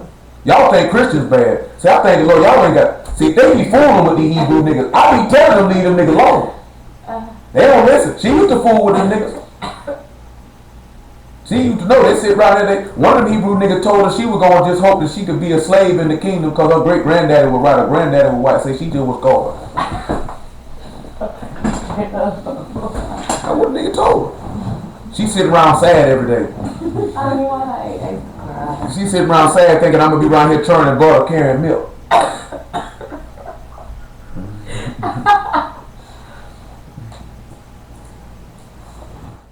I'm telling you. That's how you would think. That's you would think. Proverbs 7:14. I have peace offerings with me. This day have I paid my vows. Therefore came I forth to meet thee, diligently to seek thy face, and I have found thee. I have decked my bed with coverings of tapestry, with carved works, with the fine linen of Egypt. I perfume my bed with myrrh, aloes, and cinnamon. John chapter 19. They say while he was on the bed of their separation. And how many days was this man separated? John chapter 19, verse 38. And after this, Joseph of Arimathea, being a disciple of Yahshua, but secretly for fear of the Jews, besought Pilate that he might take away the body of Yahshua. And Pilate gave him leave, and he came therefore and took the body of Yahshua. And there came also Nicodemus, which at the first came to Yahshua by night, and brought a mixture of myrrh and aloes, about 100 pound weight. And then they took the body of Yahshua, and wound their linen clothes with the spices, as the manner of the Jews is to bury it.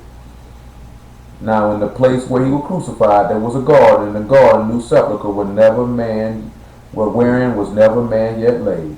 There they laid Yahshua, therefore, because of the Jew preparation day, for the sepulchre was nigh at hand. So because of the issue of his blood, because he had shed his blood, which means he would have an issue of blood, which means he would be unclean, because we just read about that blood and water coming out of him, and you would know what that blood and water would be symbolizing, right? We're coming out that hole, right? You know what that is, right? What is it? Every man on here should know what it is, because I would hope that if you're not married, you would want to be married because you would want to have some of that. Because if you don't want that, that means you like booty.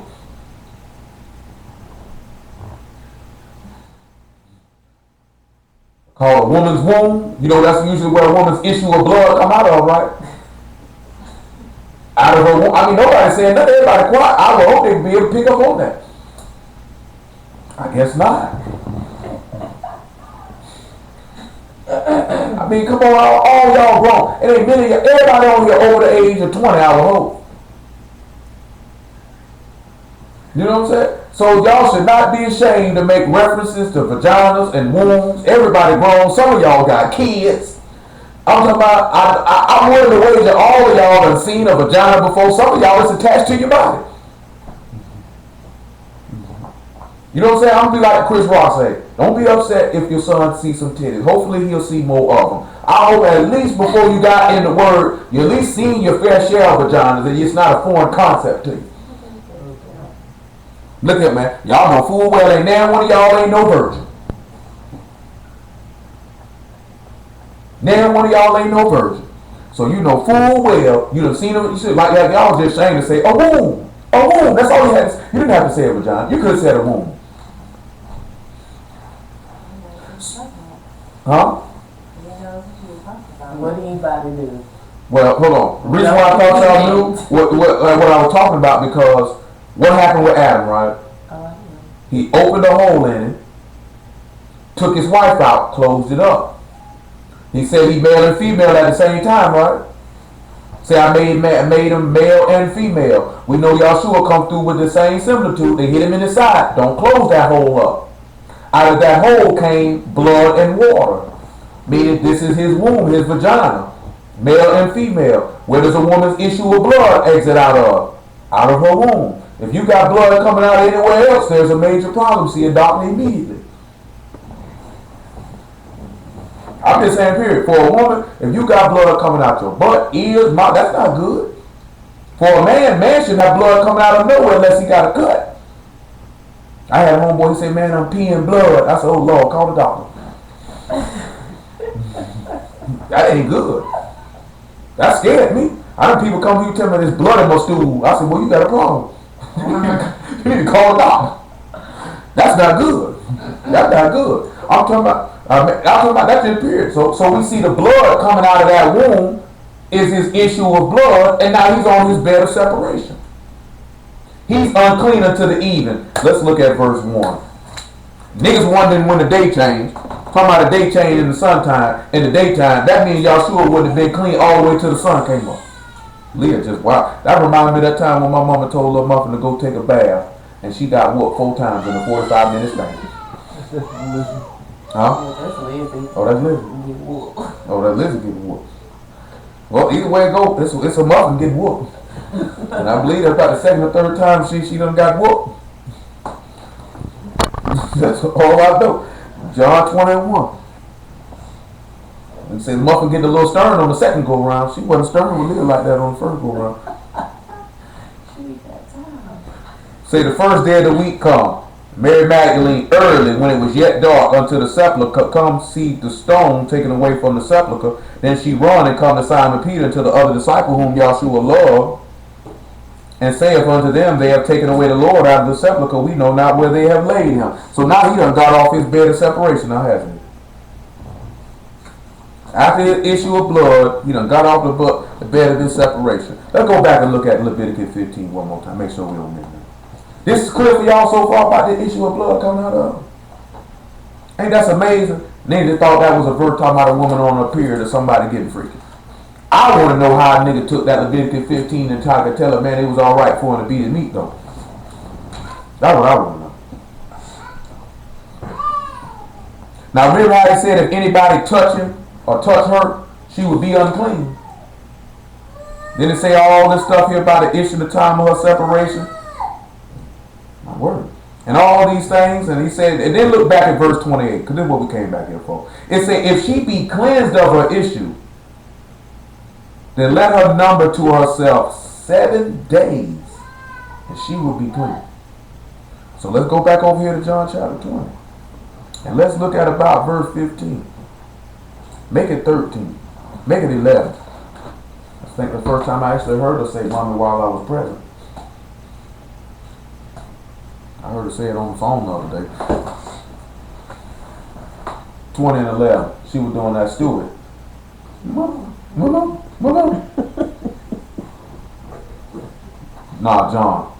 20 and 11. Now it said that this woman got the number back 7 days after she off her bed of separation after her issue of blood. If she been cleansed from her issue, she numbered back 7 days.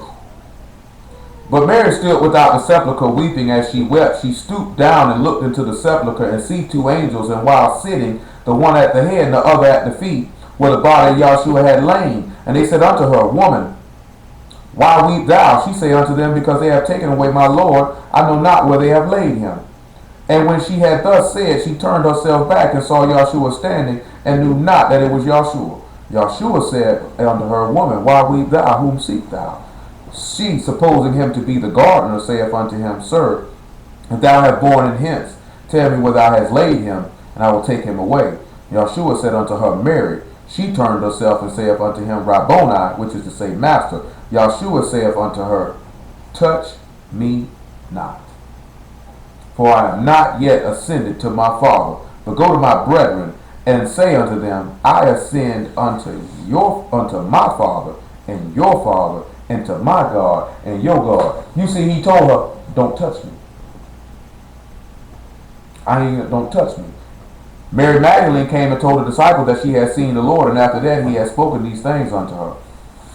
The same day at evening, being the first day of the week, when the doors were shut, where the disciples were assembled for fear of the Jews, came Yahshua and stood in the midst, and saith unto them, Peace be unto you. And when he had so said, he showed unto them his hands and his side, and the disciples were glad when they saw the Lord. I set them as a sign upon my hand. That was a sign. They saw it. They were happy. They said, look, it's me. But drop down to verse 24. But Thomas, one of the 12, called Didymus, was not with them when Yahshua came. The other disciples therefore said unto him, We have seen the Lord. But he said unto them, Except I shall see in his hands the print of the nail, and put my finger into the print of the nails, and thrust my hand into his side, I will not believe. And after 8 days again, his disciples were within, and Thomas with him. Then came Yahshua, the door being shut, and stood in the midst, and said, Peace be unto you. Then he saith he to Thomas, Reach hither thy finger, and behold my hands. Reach hither thy hand, and thrust it into my side, and be not faithless, but believing. Why would Yahshua, after telling Mary not to touch him, after 8 days had passed, he would tell Thomas to do it? He would claim, so is this actually 8 days gone by, or is this the 8th day of unleavened bread? So that means when he numbered back 7 days, what day was he unclean? The first day of unleavened bread. Then he numbered back 7 days, which would be the 8th day of unleavened bread, which means he would be in what? He would have been clean now, wouldn't he? So now it's permissible for this man to touch him. Ain't that something? And you know what also in that 8 days, you know what else would that would represent? I'm sorry. Slap this nigga. There's no excuse for that. Leave the room. So that's circumcision, and you know once a child is circumcised, when we look at spiritual circumcision, what? You put off the body of sins. Colossians 2:11. He's going on out here. Going back down. You think I'm playing?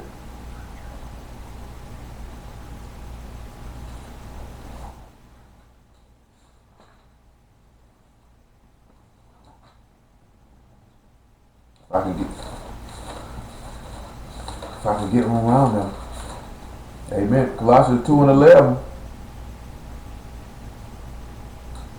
In whom also ye are circumcised with the circumcision made without hands, and putting off the body of sins of the flesh by the circumcision of the Messiah, buried with him in baptism, where also ye are risen with him through the faith of the operation of God, who have raised him from the dead, and you being dead in your sins and the uncircumcision of your flesh, hath he quickened together with him, forgiving you all trespasses. Go to Revelation 1:5. So ain't that something? He put off the body of sins because of the disease by reason of his garment. He had to change it. So that means you sitting back looking at it. If I put off the body of sin, I'm clean. You can't put off that foreskin but on the 8th day. And it's amazing that on the 8th day, see, these niggas don't even catch that to sit back and see, wow, first day unleavened bread, say it's 8th day unleavened bread, say the woman had an issue of blood, 7 days number by it. Ain't that something? Thank the Lord. Ain't that something? Then we sit back and look at about that seed of calculation about making the wife clean, right? Revelation 1:5. Make it verse 3. Blessed is he that read. Listen to what he said. He said, you blessed if you read now. And they that hear the words of this prophecy. And you blessed when you hear it. And keep those things which are written therein. That means for you to get blessed, you got to do all three. You got to read it, you got to hear it, and most importantly, you got to keep it. Because without all three, what good is it going to do? You know what I'm saying? Because you could read it, but if you don't have nobody to guide you, then you're not going to understand it. You can hear it, but if you don't give the more earnest heed, then it's going to slip, and you're not going to retain it. But if you keep it, then it makes the first two even more better, because that means you're going to produce understanding. And when you produce understanding, that means you dwell in him that is true. And he dwells in you, and that is the true God and eternal life. Even Yahshua HaMashiach. Amen? Ain't that right? John to the 7 synagogues which are in Asia, grace be unto you and peace from him which is and which was and which is to come, from the 7 spirits which are before his throne. And Yahshua HaMashiach, who is the faithful witness and the first begotten of the dead. There go that firstborn again. And the prince of the kings of the earth, unto him that loved us and washed us from our sins in his own blood, and has made us kings and priests unto God and his Father. To him be glory and dominion forever and ever. Amen. So again, we saying that's how we will be able to be made clean. When that seed of calculation came, washed it with his own blood. We sit back and look. Ain't that amazing? How many of y'all would have thought that the law of woman's separation would have been by the son, or much less the man ejaculating? But hold on. We looked at something else though. Said the woman got to bring a turtle dove or pigeons for sin offering and a burnt offering at the door of the tabernacle to make an atonement for the uncleanness. And did you not notice that Yahshua came to the door where the disciples were and presented himself and showed his hands and feet to them? Showing you I'm your sinner. Because they were glad when they seen it. They knew he had to made the atonement for their uncleanness. The uncleanness was for the sin. How is that possible? How is that possible? Let's look at Ezekiel chapter 9. Let's see what Ezekiel chapter 9 say about it. Let's just see how that's possible.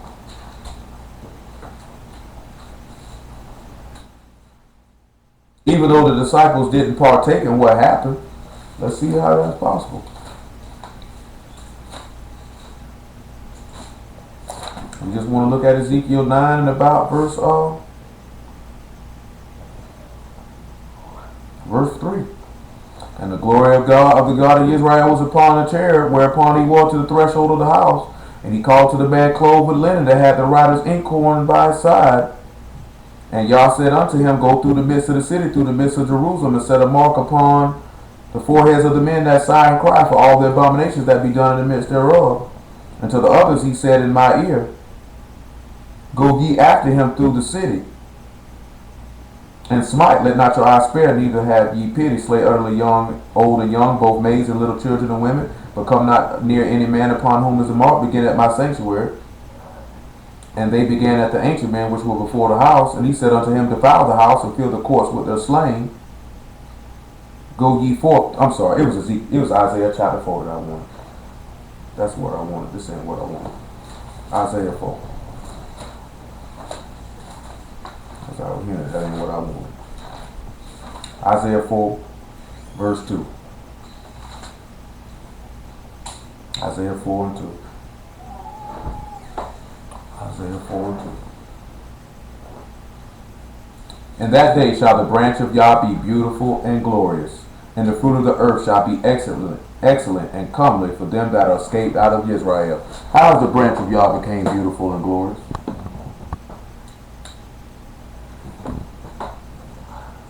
The branch of Yah, who is the branch of Yah first and foremost?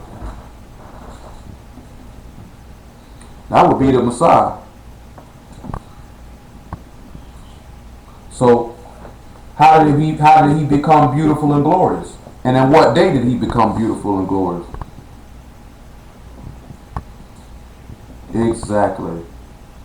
And remember, we already dealt with that when I mentioned to you, he said, put on your beautiful garments. That's Isaiah 52 and 1, if I'm not mistaken. So we sit back and we look at it. He was excellent and comely for them that are escaped out of Israel. 2 Peter chapter 2, verse 13. See, some of y'all, we be telling y'all this here. If the Lord is causing you to escape, a lot of y'all don't want to escape. You're supposed to be remembering Lot's wife. That was supposed to take you back to. They were in a place of wickedness, and y'all severed them from amongst these people. But Lot's wife looked back and was burned. Because she did not want, because they were living in error and they were escaping from the people. Hold on before we even read 2 Peter. Go to Leviticus 19. Before we even read 2 Peter. I mean Genesis 19, pardon me.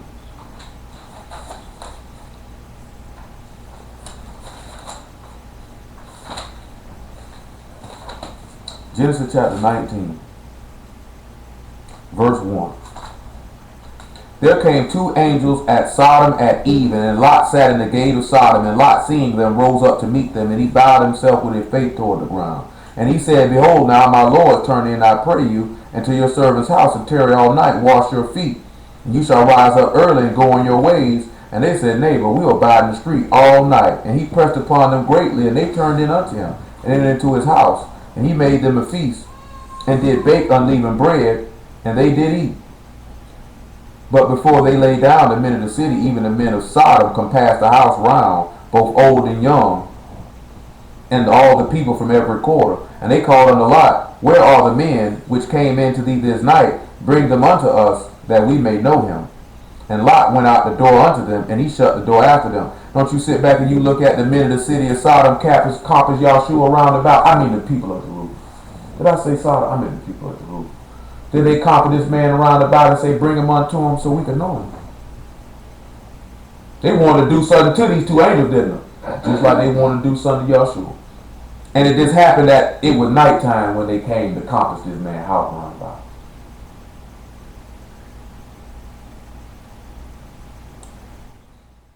And he says, and Lot went out the door unto them and shut the door after him. He said, I pray you, brethren, do not so wickedly. Just like Pilate was trying to pray them people not to do wickedly, I will find no cause of death in it. Behold, now I have 2 daughters which have not known man. Let me, I pray you, bring them out unto you, and do you to them as is good in your eyes. Only unto these men do nothing, for they came under the shadow of my roof. And they say, stand back. And they said again, this one fellow came in to sojourn. He will needs be a judge. Now we will deal worse with thee than with them. And they press so upon the man, even Lot, near to break the door. You heard the man say, they say, stand back. This one fellow came to dwell with us. He will need to be a judge. Didn't the man tell you that the word was made flesh and dwelt among us? And we beheld him in glory. And now let's go back on around here to, I think it's 1 Peter chapter 3.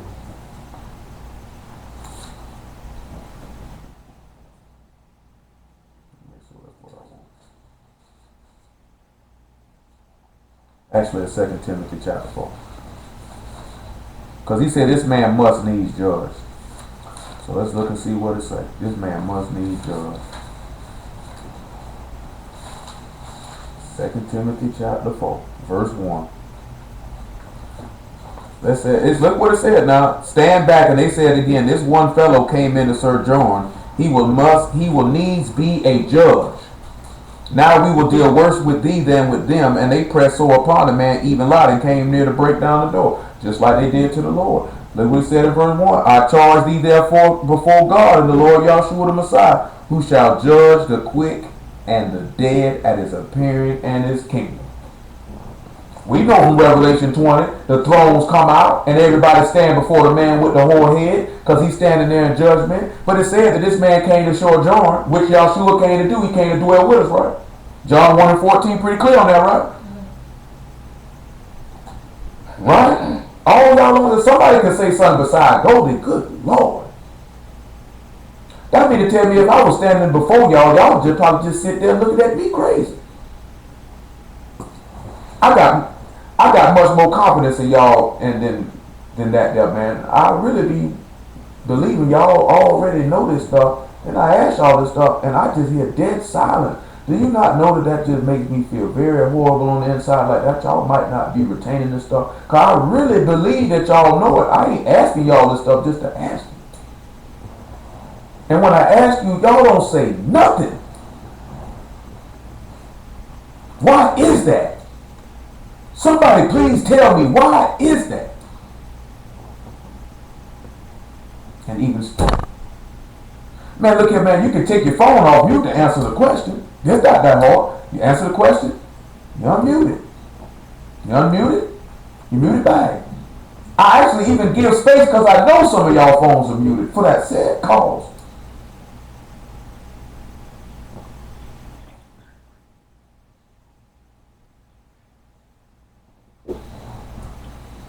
I understand that, but I understand that, but I really do be believing that y'all know that. What do you say?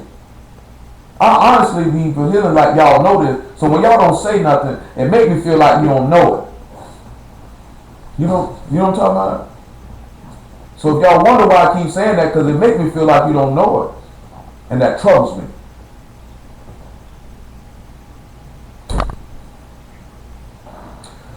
Let's sit back and look at something now. Now, he said, now we will deal worse with thee than with them. They press sore upon the man, even Lot, to break near the door. Did they not press sore with this multitude to get this man? How else could they press sore on him to slap him around and do him how they did? Verse 10, but the man put forth their hand and pulled Lot into the house to them and shut the door. And they smote the men that were at the door of the house with blindness, both small and great, so that they wearied themselves to find the door. So how did he smite them with blindness? And what door could they not find?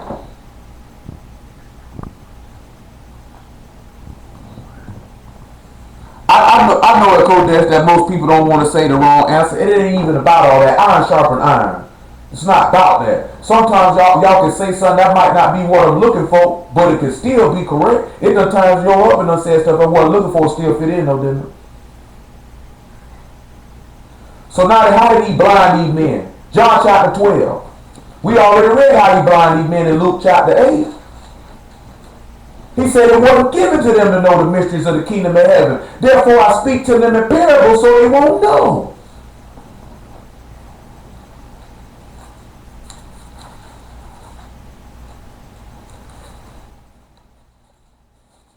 John chapter 12, verse 35. Is it 35 I want? 37. But though he had done so many miracles before them, yet they believed not on him, that the saying of Isaiah the prophet might be fulfilled, which he spake, Yah, who have believed our report, and to whom have the arm of Yah been revealed. Therefore they could not believe, because that Isaiah had said again, he that hath blinded their eyes and hardened their hearts, that they should not see with their eyes, nor understand with their heart, and be converted, and I should heal them. These things said Isaiah when he saw his glory and spake of him. That's why these men were weary. John chapter 10 verse 1, so they couldn't find the door. Ain't that something? Truly, truly, I say unto you, he that enter not by the door into the sheepfold, but climb up some other way, the same is a thief and a robber. But he that enter in by the door is the shepherd of the sheep. To him the porter open, and the sheep hear his voice. He called his own sheep by name and lead them out. So guess what? It's a lot of men out here. It's a dude on my page. He been blaspheming against the Lord all day. Just picking out verse. He tried to pick out the verse when the man rose from the dead after he died. There's no prophecy to back that up. So you think. So you think. You know what I'm saying? Because he done blinded their eye and hardened their heart that they might not see, that they might not believe.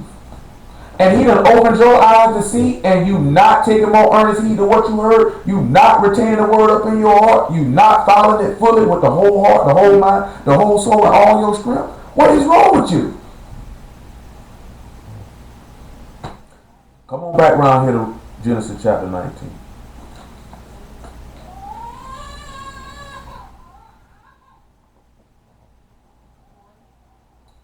So when we look at verse 12, make it about verse 14. We'll read verse 12. And the man said unto Lot, hast thou any besides son-in-law and thy sons and thy daughters, and whatsoever thou hast in the city, bring them out of this place. For we will destroy this place, because the cry of them is waxing great before the face of Yah, and Yah hath sent us to destroy it. And Lot went out and spake unto his sons-in-law, which married his daughters, and said, Up, get ye out of this place, for Yah will destroy this city. But he seemed as one that mocked unto his son-in-laws. And when the morning arose, the angels hastened Lot, saying, Arise, take thy wife and thy 2 daughters which are here, lest thou be consumed in the iniquity of the city. And while he lingered, somebody radio playing, and while he lingered, the men laid hold upon his hand, and upon the hand of his wife, and upon the hand of his 2 daughters. And Yah, being merciful unto them, brought him forth and sent him without the city. And it came to pass, when they had brought forth abroad, that he said, Escape for thy life. Look not behind thee, neither stay thou all in all the plain. Escape to the mountain, lest thou be consumed. What y'all think is talking about when he tell you escape for your life? Don't look behind you, and escape to the mountain. You just think about that. Escape to the mountain. Who is the mountain? Who is, when he telling you to escape from the mountain, he telling you to escape to Yahshua. Yahshua is the mountain. Remember, he said the mountain is in Jerusalem. And the law shall proceed forth from Zion, and the word shall go forth from Jerusalem. Mountains here being the government. Escape to him that's on high. You won't be consumed. You know, if you dwelling in the sun. 2 Thessalonians. Exactly. 1 Thessalonians chapter 5. Matter of fact. 1 Thessalonians chapter 5. That's what we sit here telling you. What didn't Peter tell you? Save yourself from this untoward generation. What did Yahshua tell that man in 1 Thessalonians 5 and about verse 4? What did Peter tell the people? Save yourself from this untoward generation. Yahshua told that man in Luke 9, he said he that's looking back, putting his hand to the plow, not fit for the kingdom of God. That's why a lot of y'all ain't fit for the kingdom of God, because you steady looking back. The man told you don't look behind you or escape to the mountain so you won't be destroyed. And you steady saying, I'm going to dwell in the plain. I'm going to dwell in the low place, not the high place. When we just read what Paul said, that our behavior is in heaven where we look for our Savior, Yahshua the Messiah, they were looking for salvation in the mountain.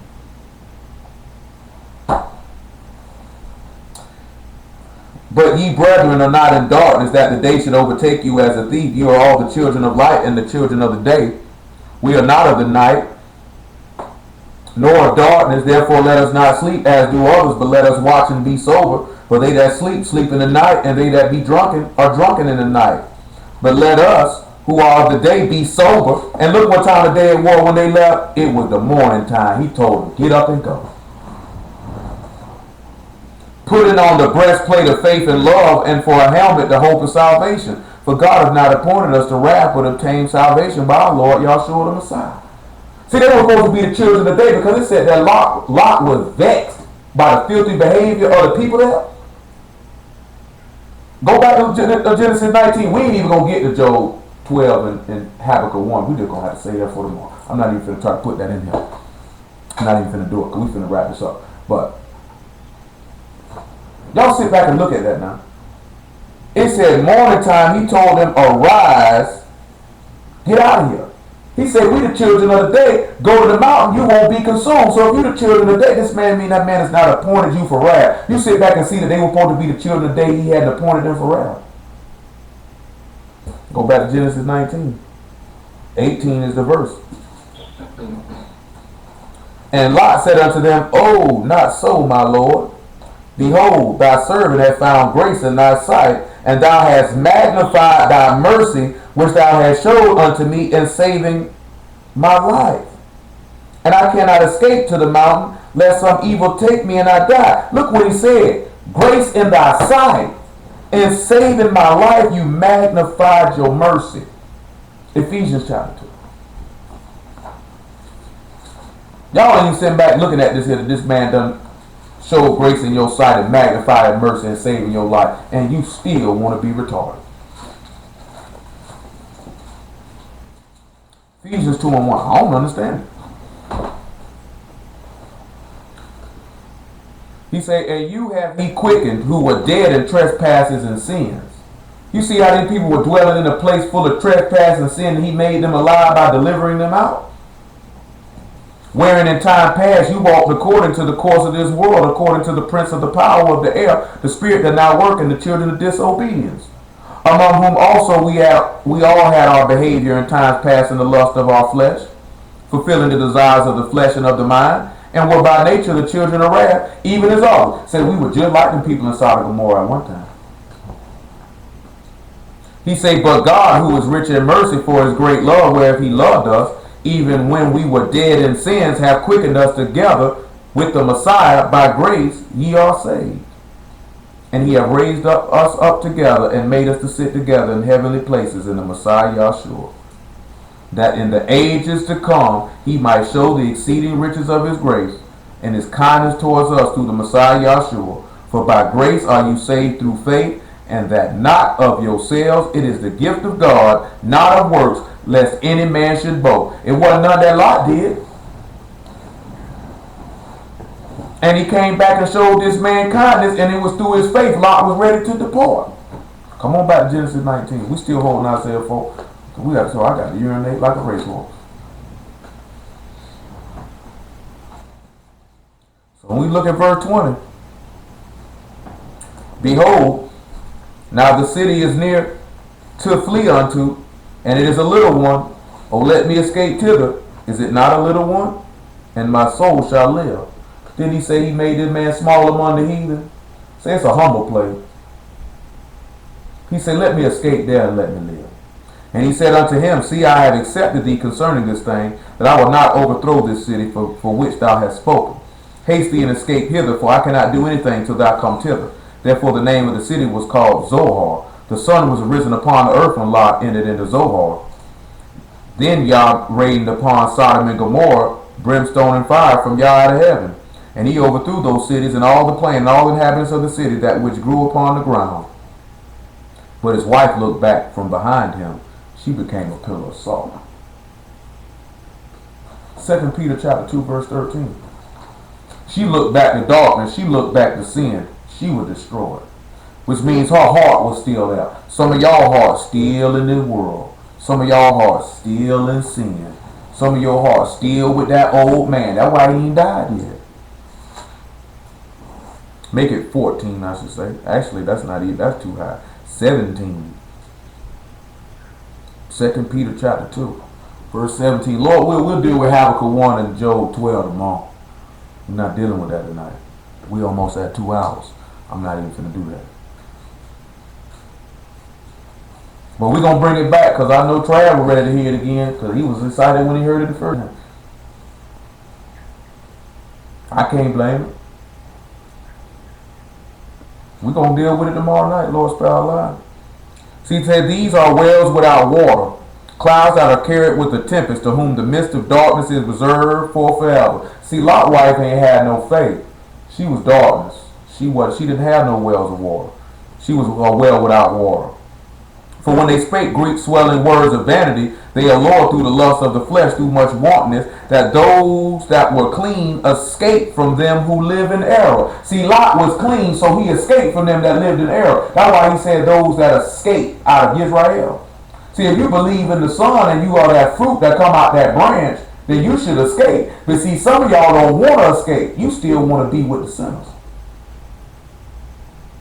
He said, while they promise them liberty, they themselves are the servants of corruption. For of whom a man is overcome, the same is he brought in bondage. For if after they escape the pollutions of the world through the knowledge of the Lord and Savior Yahshua the Messiah, and they are entangled therein and overcome, the latter end is worse with them than the beginning. It was worse for Lot's wife than when it started. And a lot of y'all, it's going to be worse for y'all than where you started, because you're so entangled with other stuff. You want to go back. The man causing you to escape from them that live in error, and yet you still want to cleave to it. I don't understand that frame of thinking. Isaiah chapter 4. I really don't understand that frame of thinking. Verse 3. So we can get on out of here. And it shall come to pass that he that is left in Zion and he that remain in Jerusalem shall be called Kodesh. Everyone that's written among the living in Jerusalem. Go look at Revelation 21 and 27 about everybody written that's living in Jerusalem. Bet you be set apart. When the Lord shall have washed away the filth of the daughters of Zion. He washed away your filth with his blood. You was unclean, but I see the calculation, the issue of blood. He washed you with the Spirit. And shall have purged the blood of Jerusalem from the midst thereof by the spirit of judgment and the spirit of burning. How did this man purge their blood out this city? Because remember, he said it was a sin offering and a peace offering, that he might not destroy these people. How did he purge the blood out of the city? With his own blood, right? So how did that spirit of judgment and burning come upon? Well, let's sit back and look at that spirit of judgment. John chapter 16. And then we'll come on back and look at, y'all should know what the spirit of burning is. John chapter 16 and verse 11, or verse 8.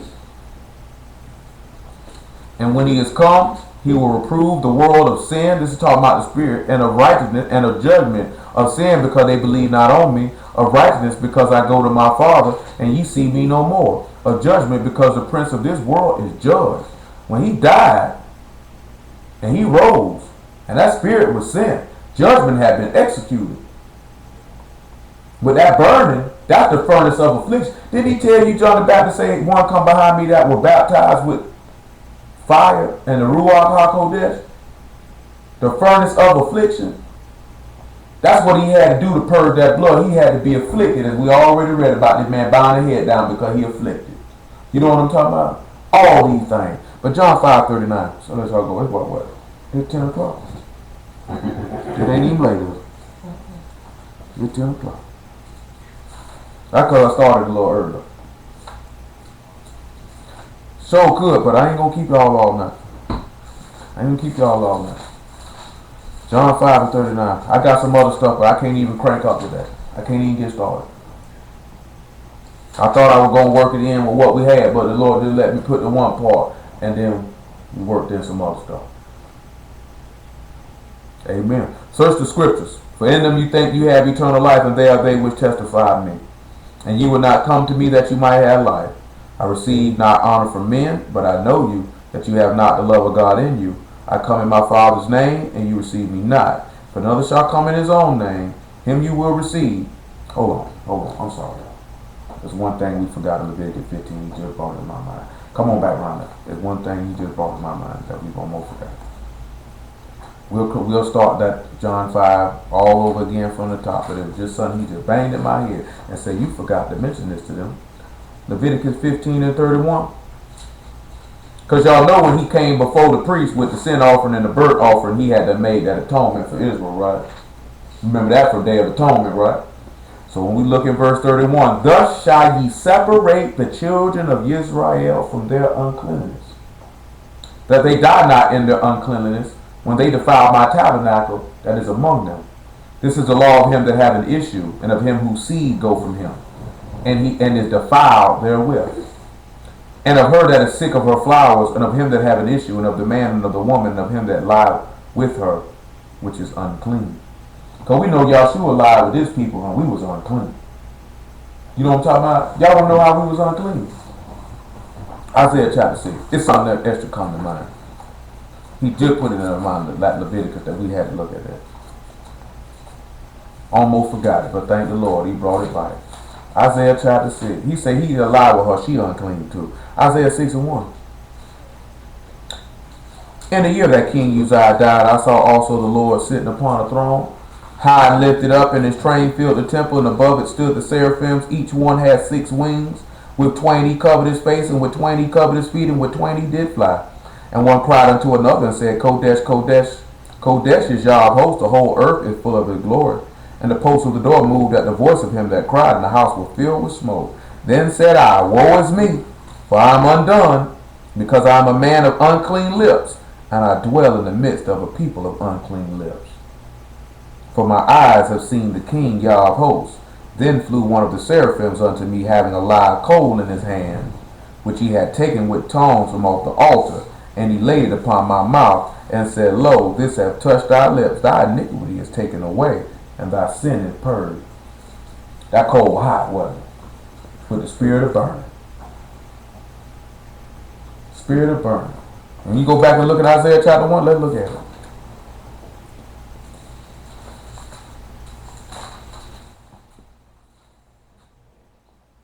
You know what? I'm going to wait. Let's go with what we're dealing with tomorrow. I'm going to wait. But look at verse 15 though.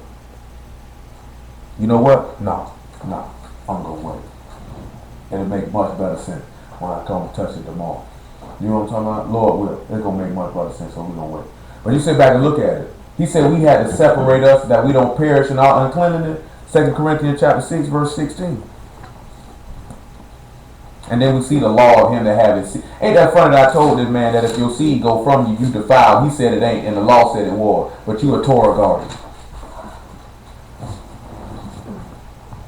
I don't understand how some niggas is just dumb on general principle. And it be like sometimes they just feel like they think somebody just be saying stuff. Man, I know what this book say. Dude told me if I follow Yahshua, I'm not a Jew. But if you follow the Torah, you a Jew. I said, nigga, you follow Yahshua. Yahshua is the Torah. You done it.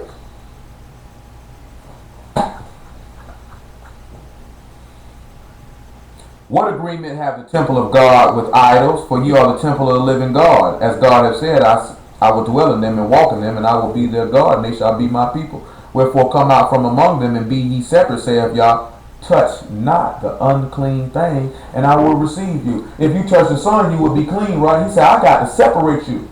Cause a division between what's clean and what's not. Or you'll die in your sins. See, the people didn't realize that. He said, if you don't believe that I am he, you shall die in your sins. That means you're not separated from your uncleanness.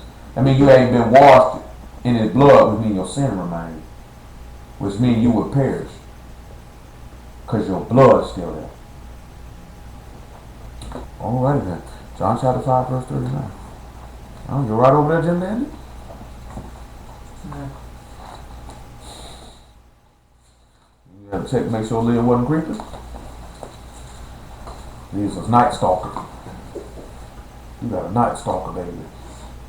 She said, I know y'all up. I hear you. She said, I hear you breathing. I know you're in there. Search the scriptures, for in them you think you have eternal life, and they are they which testify of me. You will not come to me that you might have life. I receive not honor from men, but I know you, that you have not the love of God in you. I come in my Father's name, you receive me not. If another shall come in his own name, him you will receive. How can you believe which receive honor one of another, and seek not the honor that comes from God only? Do not think that I will accuse you to the Father. There is one that accuse you, even Moses, in whom ye trust. For had you believed Moses, you would have believed me, for he wrote of me. Did not Moses write Genesis 19, Leviticus 15? But if you believe not his writers, how shall you believe my words? Hallelujah for Yahshua for the word. Y'all understood all this stuff this evening?